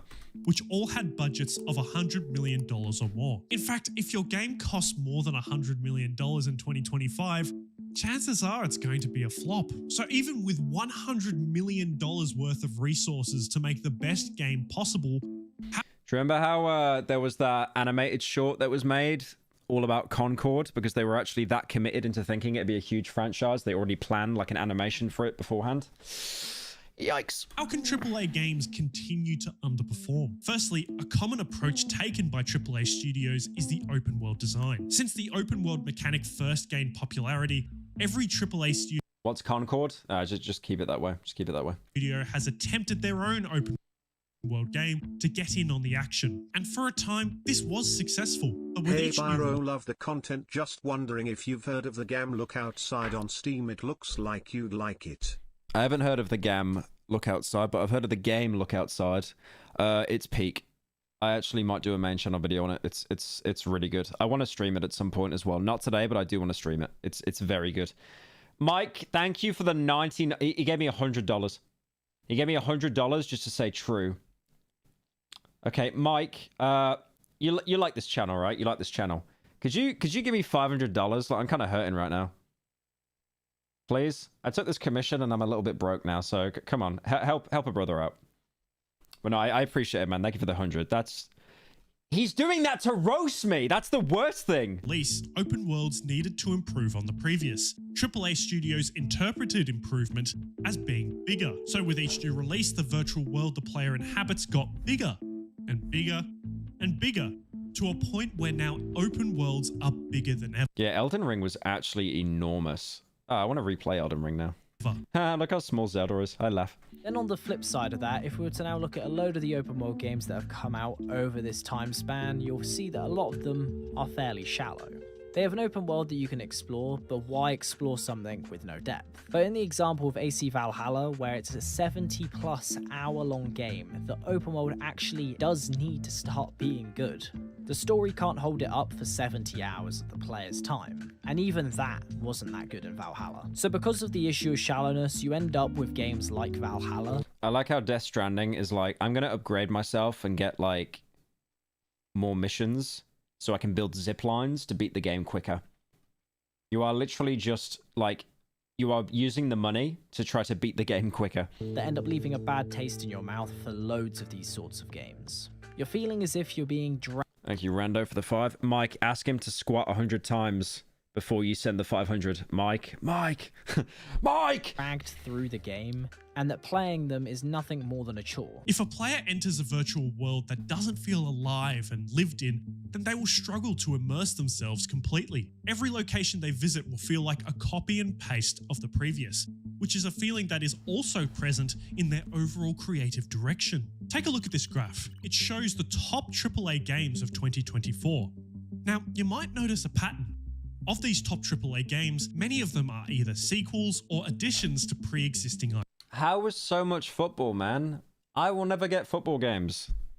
How do you find that interesting? Just go kick a ball, man. Franchises like Madden, Call of Duty, and NBA 2K are all notorious for releasing a new game every year that is just a carbon copy of the previous. Gamers are tired of a new game every year that Wait, those are different games? is just a... Those are actually different games. The one on the right, they are... There's no way. Like, I'm not expecting a huge overhaul, but that you could just say that is the same game. The left one is 24, the right one's 25. Oh my god. Who plays that stuff, man? Come on. You pay $60 for that? Carbon copy of the previous. Gamers are tired of playing the same thing. We are tired of the formulaic nature of Ubisoft and most other AAA games. Releasing the game every year but with a slightly noticeable difference is not conducive to a rewarding player experience. And it's important that I mention that this does work financially. In fact, the financial side of AAA games is exactly why they continue to reuse the copy and paste model. Because AAA studios' idea of a successful game is completely different to that of indie games. Why force your devs to work on the 100th Assassin's Creed when they want to work on something new and exciting? The answer? Stability and money. This may be obvious to everyone, but milking an IP over and over again is the easiest way to make money as an entertainment company. With each game released being more expensive than the last, it's important that AAA games take every opportunity. There's no way they've got microtransactions. It's a single player game. What? More expensive than the last. It's important that AAA games actually murder me. Why? It's a single player game. Does it have co-op in it? I mean, no, actually, you know what? Even then, it doesn't matter. Like, take every opportunity to make the most money possible. I like how game companies have found this... Important that AAA games take every... They found this really sneaky thing now where it's like... Have you noticed how the Ultimate Editions and stuff, you're getting less? Because originally, you'd get like a unique skin, some kind of stuff. But now, it's always... Look at this. You get 5 skill points. So... It's like, oh, you've already put 2 hours into the game. And then here, my camera's blocking it a bit. Play 3 days early. Like, I will always call this every time without fail the streamer tax.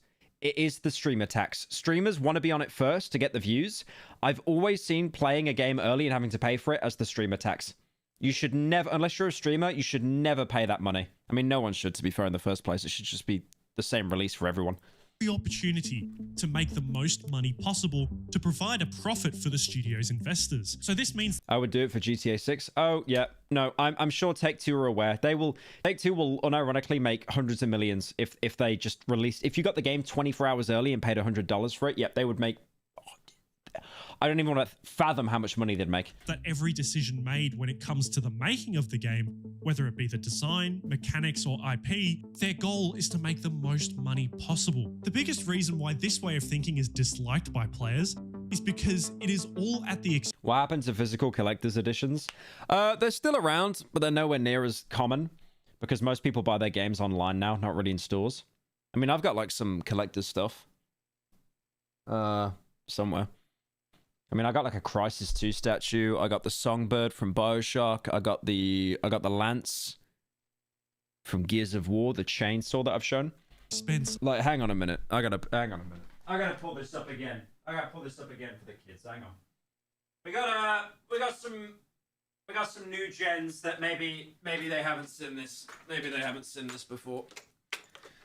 Like, look at this. It's like, you know, I love how it's like 2025, you pay $100, you get the game 3 days early. Oh my god, that's so cool. I love that. But now, back then, you'd get this. Ah! Well, how cool is that? I know I've shown this before, but some people might not have seen it. So, like, if you got the Gears of War 2 Special Edition, you got a golden lance, but my dad painted it when I was, like, you know, 13 or something. He painted it all. But it's like, look at this. It's got, like, a handle there that you can hold. So you can hold the lance like that. It also has, like, a magazine that you can, like, take the magazine out the gun and reload it. Like, dude, you don't get stuff like this anymore. You don't. Now it's just, I paid $100 to get 5 skill points and to get a skin pack and to get the game 3 days early. Oh my god, that's so cool.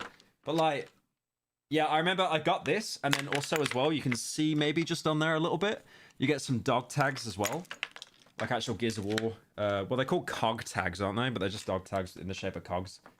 But yeah, this was gold.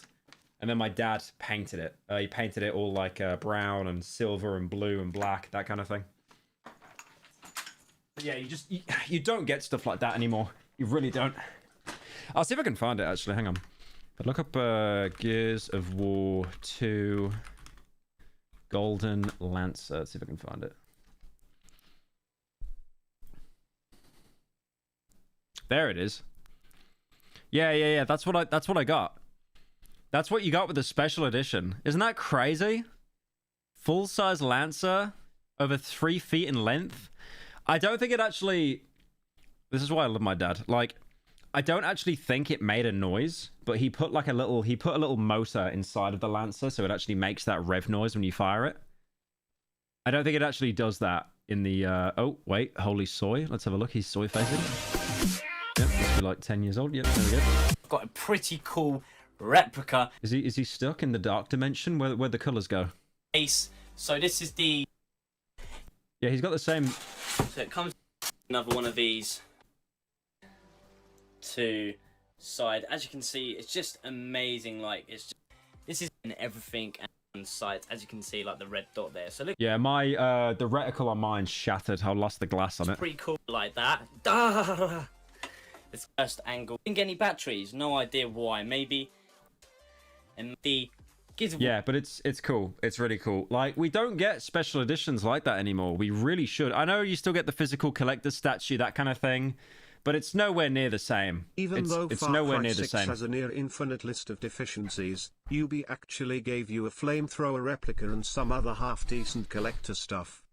Let's have a look at that. Far Cry 6 flamethrower replica.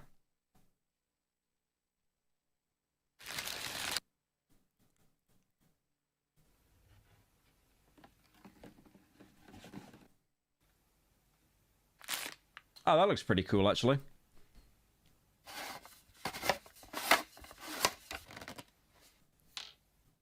That looks really cool. Sadly, I have no nostalgia for Far Cry 6, so unlucky. Of the player experience. When the world is bigger and blander than ever, that isn't always good for the player.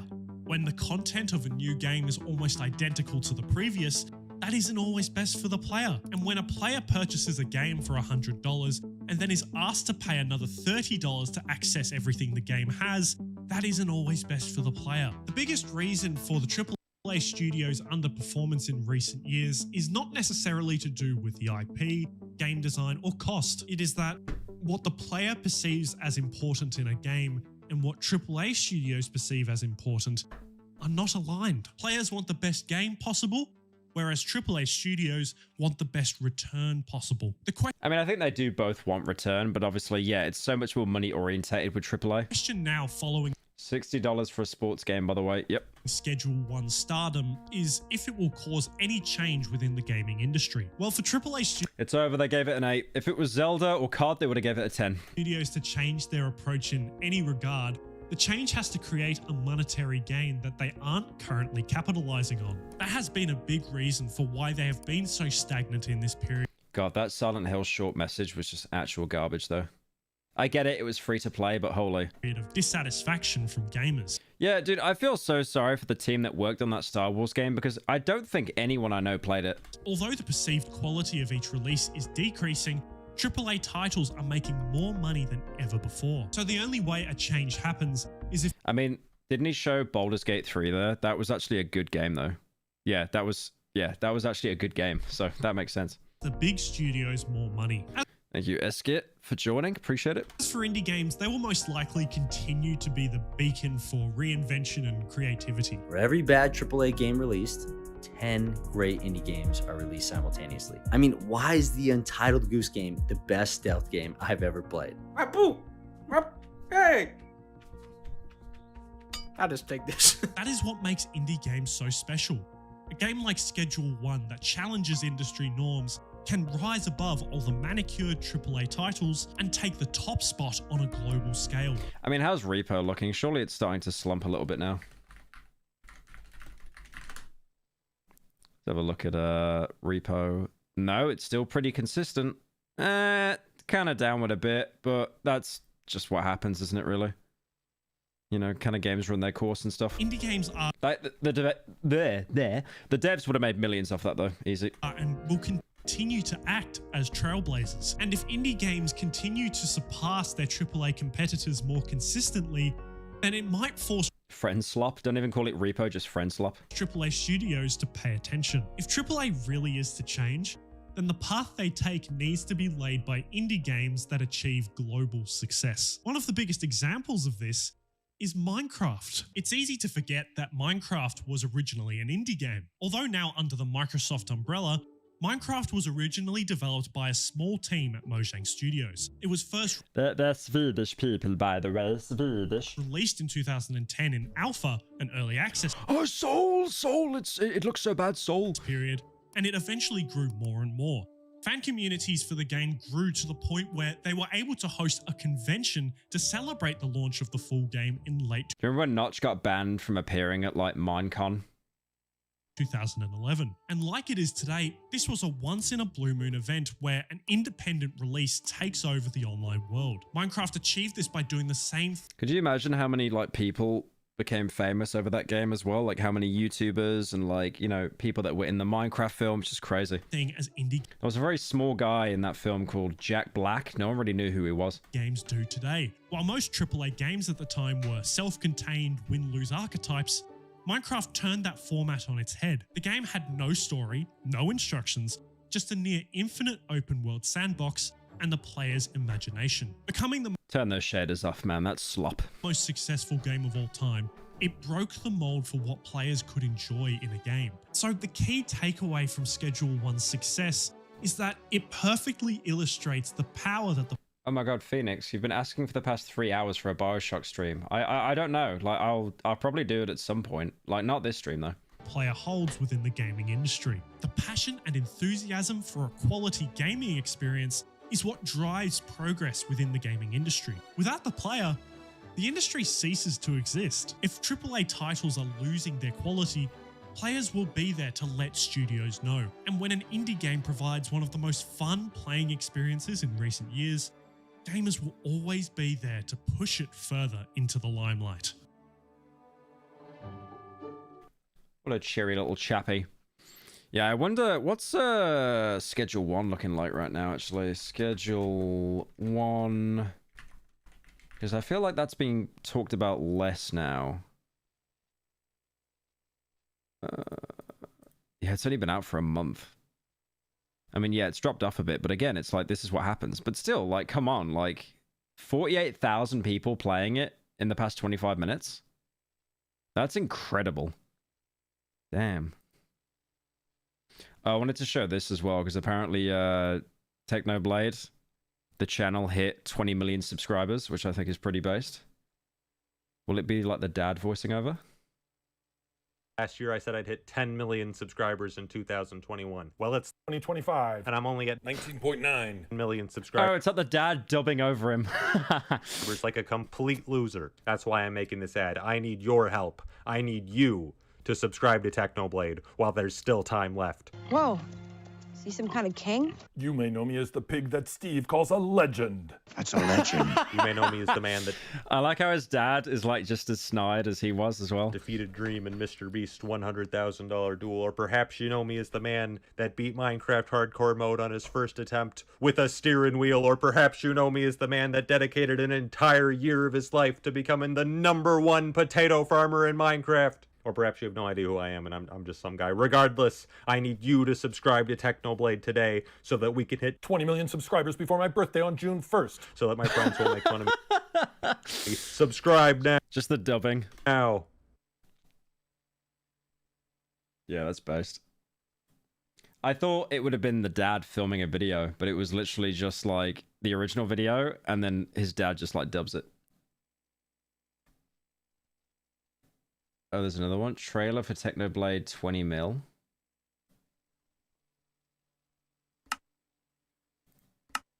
This is apparently an upcoming video. Hey guys, I'd just like to preface this video with an explanation of what goes on because when I am concentrated, I don't talk at all.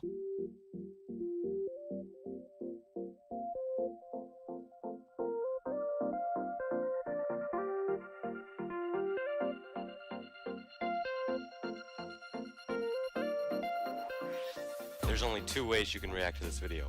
By subscribing or by calling the police. You should consider subscribing to my YouTube channel. I said you guys should consider subscribing to my YouTube channel. Subscribe to my YouTube channel. Why not? I'm an unbiased source. My videos aren't entirely garbage sometimes. Subscribe to my channel. Oh god, he's got jump boost. And none of it matters. Subscribe to Technoblade. I just still find it incredible. Like, he always had such kind of like a snarky personality.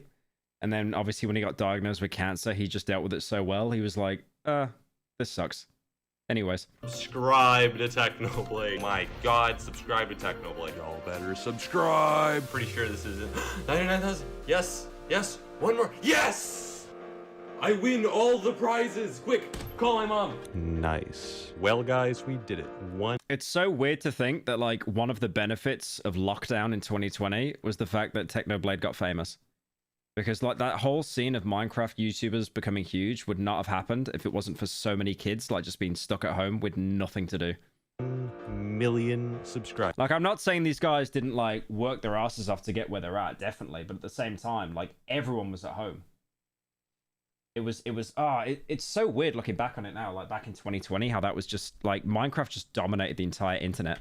I am now officially a big boy. We are right on the cusp of 7 million subscribers. I mean, we're just inches away. So if you could just subscribe and give us that last push we need. 10 million. So guys, we did it. Subscribers, let's go. It's a larger number. That means I'm a better person now. 10 million people have joined the channel since TechnoPass. He'd be losing his mind seeing that he's this close to 20 mil. Technoblade was cracking the YouTube algorithm before we had like any knowledgeable data. 20 million subscribers is a very impressive milestone. Congratulations on 20 million subs, that's crazy. You're a bloody legend, Techno. I don't know where I would be without having ever met Techno. Technoblade never dies. Technoblade never dies. You guys are probably wondering, Technoblade, is there going to be a video for 100K? Yes. Give me some time to make it. Give me a little bit of time to make a slightly less mediocre than usual video. Anyhow. That's based. Until then, see you guys. That's based. I respect it. God, you know what? One thing I noticed watching that? Like, so many of the Minecraft YouTubers have, like, aged, man. Because I remember when they were just, like, all little, like, zoomies and stuff. But they're, like, in their, like... Some of them are, like, mid-20s and stuff now. God, that was... It's crazy how that was 5 years ago. That whole, like, blow-up in that Minecraft field. Mental. Crazy. Okay, what else we got? You've aged? Oh, no, I know. My twink death is probably a week away. Believe me. Believe me on that.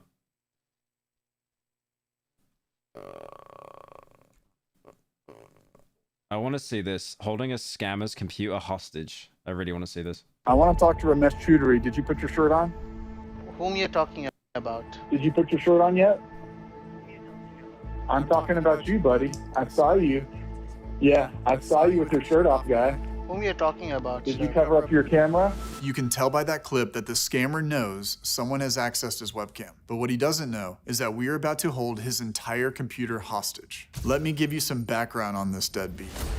His real name is Ramesh Choudhury. He's in this apartment in Kolkata, West Bengal. He's running a scam where you receive an email charge from a tech company like Apple. You call and he says that you've been hacked, then transfers you to your bank, which is in this case, Mufasa, a scammer buddy that's sitting right next to him. Then they try to get you to move your money out of that hacked bank account to their dirty wallets. Okay, so now that you know who he is. Holy production value. What did Mr. Beast do to YouTube, man? Holy retention. Let's talk about why we're holding his computer hostage. Majority of the time when we confront scammers or once they find out they've been hacked, they shut down and disappear for some time. Our boy Ramesh thinks that he can get us off his computer. Is he publicly doxing him? Probably not in the video itself. He probably just knows his address and stuff. And continue scamming the very next day. Spoiler, our little virus isn't that easy to get rid of. He's running a malware scan right now. He's running a malware scan? That's what it is. Yeah! We're gonna start at the very beginning, where we notice him scamming a person near our office. And while he's on the phone with the victim, we're gonna show up at our house in person. Let's get into it. Monitoring a live scam call. Now, since your phone lines are not secure, what I will do is, as I'm sending emails, I'll be also getting you connected with the Apple's anti-hacking team. And this call that you'll be getting from the bank. The Apple's anti-hacking team. Does anyone notice how that sentence just makes absolutely no sense? Right. The call that will be getting from the bank is not your local bank. It will be from the head office fraud department, okay? Right. Who falls for that? People that aren't tech savvy and usually the elderly. Like in the UK, I swear to God, every time I make a purchase, like, dude, if I try to like pay someone on PayPal or something, like my card gets blocked immediately, and it's like, oh, this looks suspicious. You're trying to like send money to someone, and it's like, okay, I don't want to explain to you what a commission is, but anyways, I know who I'm sending it to. It's completely fine, but it's because like so many people just like, you know, they get scammed. And then they send their money saying like, oh, we'll give you've won $1 million, just send me $100. Like so many elderly people get scammed. So in the UK, they've just locked down like all kind of purchases and stuff.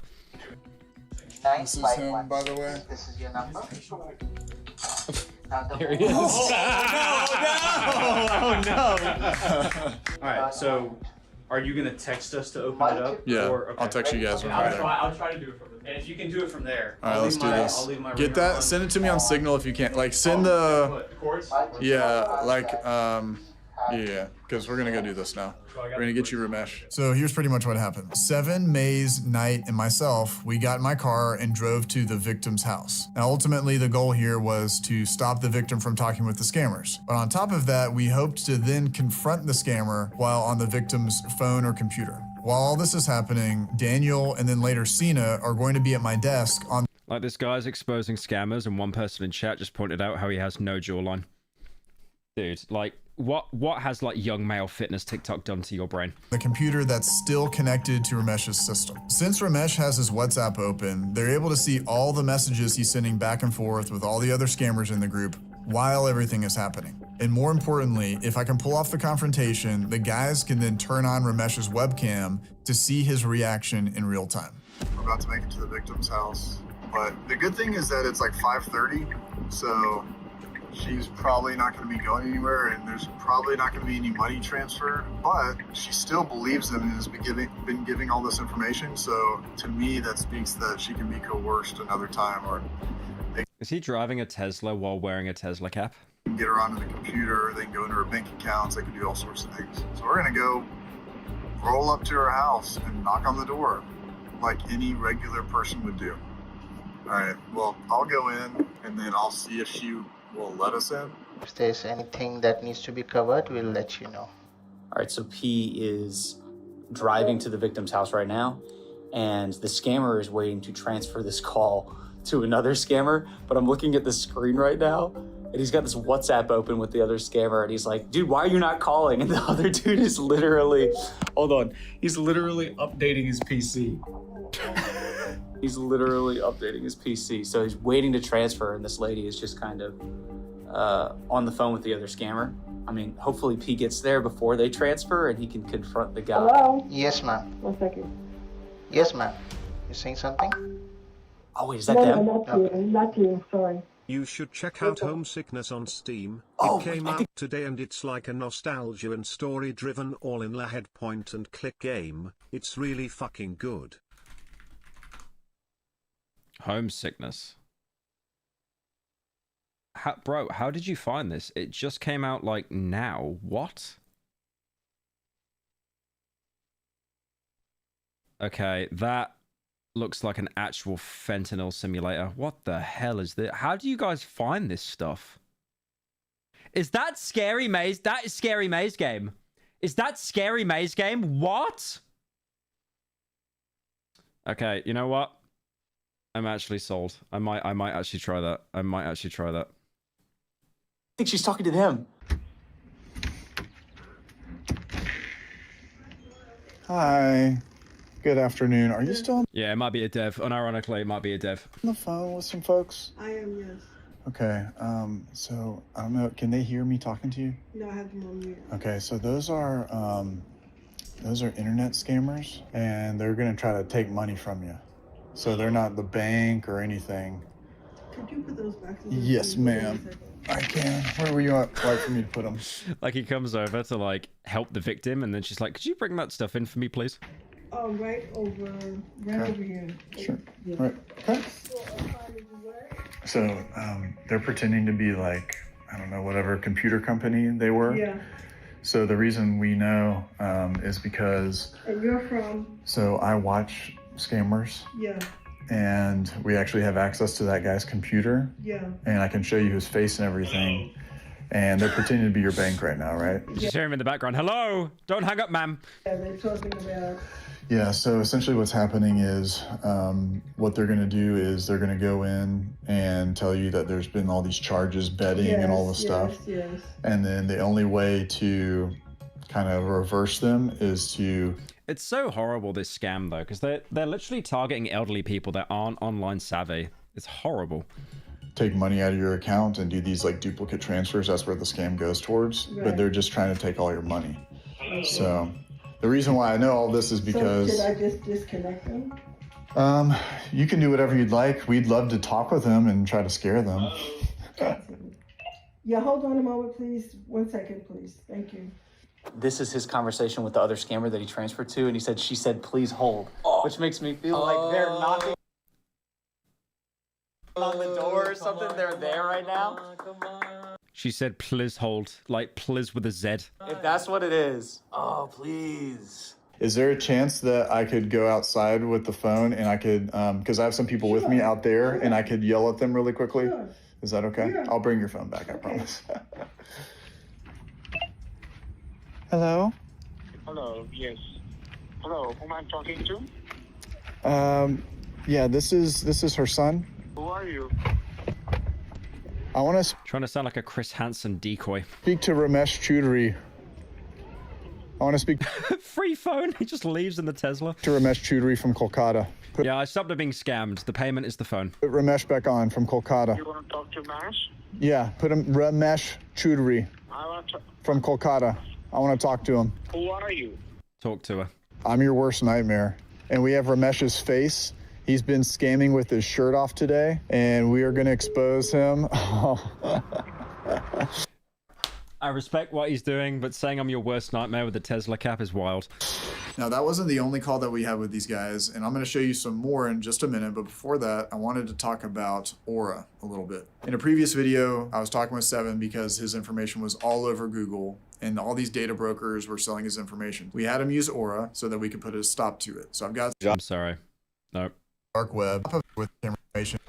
Anyways. Oh, no. Here, I know police. I know the word police. Police, and then whatever that says. No aura. I skipped it. No aura. And then immediate voice call. Just so nobody's Police? confused, the guy that I got on the phone with was not Ramesh. I think his name was Mufasa, and he's another scammer that, gosh, that makes me laugh every time. Mufasa. Isn't that Lion King? Yes, Lion Okay. Jeez. It was just another scammer that he transferred the line to so they could continue the scam. I don't think he's going to be bothering you. Oh, really? Because I know you told me you saw images. I can show you his picture if you want to see it. Yeah, I'd love to see it. At this point, I stopped recording because I thought that everything was done. But while I was talking to the victim, she let me call Ramesh back. So of course I did that, and it went straight to him this time. He's trying to save changes. Oh wait, hold on, is he calling? Oh, this is it. Hello? Hello? Hello? Hello? Yes? Yeah, Yeah? can I speak with Smith? Who's this? This is Jason. Is this Jason? Yeah. From? I want to talk to Ramesh Choudhury from Kolkata. Sorry? I want to talk to Ramesh Choudhury. Did you put your shirt on? Whom you're talking about? I'm talking about you, buddy. I saw you. Yeah, I saw you with your shirt off, guy. Whom you're talking about? Did sir? you cover up your camera? Because I could see you. What the fuck is he calling him on? Like a calculator on his computer? What the hell is that? Incognito. Gotta go incognito and see what's going on. Oh, he's logging out. He's logging out. Oh, he was looking up which type of bread has the least He's looking up which type of bread has the least calories. calories. You know, you gotta be in an incognito window for that, my guy. He's definitely just logging out. He's about logging to out. shut down. He's this is gonna a shut man down. that's about to shut down. Yep, hung up. Exit Dude, the he looks Visi like dial. he's gonna cry. Mobile hotspot. Bro's like, okay. This, I like how he bumped his webcam, but he didn't. yeah, like, he didn't get it far enough away. We can still see you, dog. We can. Oh, here we go. Shut And down. Restart. Oh, restart. Yeah, oh, restart. Restart. He's gonna come back. He got us. The only thing that can stop a hacker. Restart. Restarting your computer. While Daniel and Sina were celebrating at the office, we were still with the victim at her house, helping her to get Ramesh's remote connection software off of her phone. He restarted. You restarted or reset? He restarted. Oh, that's so funny. I kind of wanted to reset. What's he reset? Ramesh sucks to suck, man. And after that, we all went home. What an idiot. What a moron. What an idiot. Just leaves his webcam on. I'm going to open my own camera. You're like, where's your shirt? And he's like, Yeah, sliding. he moved the camera. He's like, what are you talking about? He didn't even move it far enough, but you could definitely see him nudging the webcam. Wait, what's he searching? Hold on. Can anyone hack into my laptop camera? Can anyone hack into my laptop camera if they get to know my iBeam account? Still searching. If any remote person has my camera access, then is it possible? Stop. Yes. You know, like him getting the AI generated result, he'd be panicking as well. Oh my god. Normally after confronting a scammer, they will shut down typically for like a month or two and come back, but not Ramesh because he's a special one. He blacked out his webcam, uninstalled all the drivers, and then desperately was trying to get us off of his computer. He's running a malware scan right now. He's running a malware scan? That's what it is. Yeah! At one point, it even seemed like he was trying to hack us back. He was in an incognito window, of course. How to start hacking. Join the largest hacker community. Searching how to start There's no way this can't be bait, surely. hacking, and even was looking for the fucking Wojak. dark web for some reason. We got to a point with this guy where we wanted to try to see how far we could take things with him. And we started with his location, and we found exactly where he was, tucked away in an apartment That could have been the first guy in India to actually see a Wojak, unironically. complex, shirtless, of course, in a suburb of Kolkata, West Bengal, India. And then from there, we went into his files, downloaded a bunch of them for evidence, and then started deleting them from his computer. So he had no more victim information to go off of. Ramesh. Okay, I'm gonna download his OneDrive.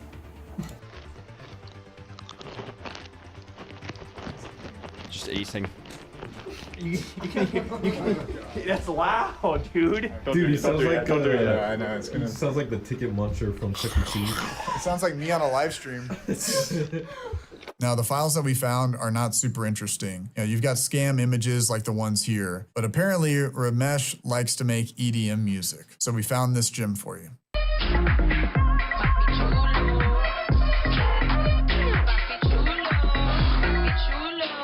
At this point, That could actually be up there with DJ Toenail. That could be some DJ Sonar music though. Honestly, we were just trying to figure out what it was going to take for Ramesh to shut down his computer and just to quit. So Knight and I thought about this idea of cursing his computer. What is he saying? Yeah, bro. What's he saying? It's not Bladey music. You always throw his name under the bus. It's not Blade. All good my end. All good my totally good at your end. We've got all the files uploaded. Yes. So I'll be in charge of opening the camera, and then you'll be in charge of starting the application. The cursed picture. The cursed application. We're cursing this guy's computer. That's what we're doing. That's exactly. That is the title of the video, cursing the scammer's computer. So we took an image or a screenshot of his opened up webcam and all the ridiculous searches that he was doing. And we were going to upload this in the form of an image to his computer. But this is not your typical JPEG image. This is a different kind of file. And here's how it works. So what is it that's gonna happen? Yeah, will you show on the screen really fast? We're gonna run it. It's gonna open like this, right? And then when he inevitably goes to click out of it, like we become intently aware of what they like to do with these. So we don't want him to run away. Doubles. And every time you do this, and you can do it this way, or if you go down here, do the special. Oh, let me just close all the windows. Wait, hold on. If he goes It's just like a Hydra. Down into the taskbar to close everything, it just double. Yeah. That's so good. Yeah, it's gonna go fast. You ready? You recording? Yeah, I'm recording. Yeah, ready? Yep. There it goes. There's the photo though. Oh, here we go. Yeah! Let's go. Nice. Look, There he goes. Click it again. Click it Close again. Try to close it again, bro. Do it one more time for me. Click Move it. Click it. around. Click it. He's so confused. Yeah. Dude, he's so. Oh So my God, delayed. He's just getting after it, bro. He's going for it. He's going for it. That's cool. That's awesome. Oh, here we go. And it's over. Nice, nice. Restart. Restart. Telling him, hey, yeah, no, that'll help. Yeah, that'll help for sure. We should have refreshed a couple times. All right, he's definitely gonna come back. Oh, 100%. Yeah, it'll pop up. We'll hear the boop, ba-doop. Bro said he hit restart and then he was like, actually, never mind. Then he just closed the laptop. He unplugged that thing from the wall. Is anyone getting their webcam turned on right now? New apartment for rent. Looking for new flat in Kolkata. Fast, it's him. Of course it is. With all the stuff that we've I almost feel bad for him. I don't, but I almost feel bad for him. Like he's actually just being trolled relentlessly. done already, this still was not enough for Ramesh, so we had to evolve our plan. I recorded an audio file with the voice of White Rose and it sounded like this. Hello, your computer is cursed. We have total control over your system. The only way to get it back is to write your name on a piece of paper and hold it up in front of your untaped camera so we can verify you are who you say you are. Then, we will give you your system back. And on top of our cursed image, we wanted to play the audio that we recorded to see if Ramesh would reactivate his webcam. However, things did not go according to plan. Ready? Does it have to open? Oh, I noticed our camera perhaps is used by another application. Oh, it's because yeah, it's Windows Media Player. He's never used it before. There it goes. Oh. Gosh dang it. He closed his lid. Closed his laptop. Well, we'll wait till he comes back, I guess. Obviously, by now, you can tell that Ramesh is a little jumpy and he did not come back online for the rest of the day or even a few days later. So we figured at this point he's done and we can start working on this video. And then, of course, 4 days later while we're streaming, he comes back online. Look, he hit his new company file. What an idiot. This guy, Ramesh. Literally working on Reboot. He's back on you're his... editing it right now. I'm literally showing our so edits good, that we man. put together. Ramesh, quit. Yeah, I know Ramesh. you're watching the stream. Quit. Just burn. Can we just blow up his computer? I mean, what else do we have to do to burn the connection? You know what I mean? Clearly, it seemed like trolling Ramesh into oblivion wasn't going to be enough for him, so we pivoted and just blatantly started shutting down his computer every single time he came online. The best part of this was a lot of the time when we were shutting him down, it was in the middle of him uninstalling a bunch of software that he thought that we were using to connect to him. Once he starts calling again, we're gonna shut down his computer. Right, Knight? Yeah. Sweet. Someone said freedom for Ramesh. Thank you for being on hold. 30 seconds. 30 seconds is gonna go. He's gonna think he broke his computer. Yeah, so, yeah, that's He's right. like, Oh my God, yeah. Just get a new computer at that point, man. Come on. You click the button, all of a sudden it turns off. Look, there it is. Oh, there he is. He's gone. If it's correct or not. The name that I've got is Victor Perez. Is that correct? Victor Perez. 3, 2, 1. Okay, thank you very much. Give me a moment. Let me go ahead and check. Thank you, NX, for the As of this recording, $7. Ramesh has been shut down for over 4 days now. In the event he wants to come back online, we'll be ready and we'll shut him down again. For those of you that watch us on Twitch, we've created a new emote with Ramesh's face, so feel free to spam him over and over again during the live stream. This has been Prego Scammer Payback, saying don't get scammed. Oh, man, they emoted my boy. They emoted my boy. Poor guy. They actually turned him into an emote. That's the final nail in the coffin, nothing else. All right, guys, I'm done for today. I was going to stream longer, but I need to go and work on Fear and Hunger. So, yeah, I will catch you guys later. I don't want to start a moral debate, but it's worth noting that part of why India has so many scams is their caste system. There's basically no upwards mobility, combined with rampant corruption and an extremely large population means do this or die. I mean, that makes sense. Like, it doesn't justify it, but yeah, it makes sense. It's why, like, you'll get so many call centers that get shut down by police and then, like, 5 more open up. But yeah, thank you all for joining. Should be streaming again soon. All right, have a good evening, guys. Bye-bye.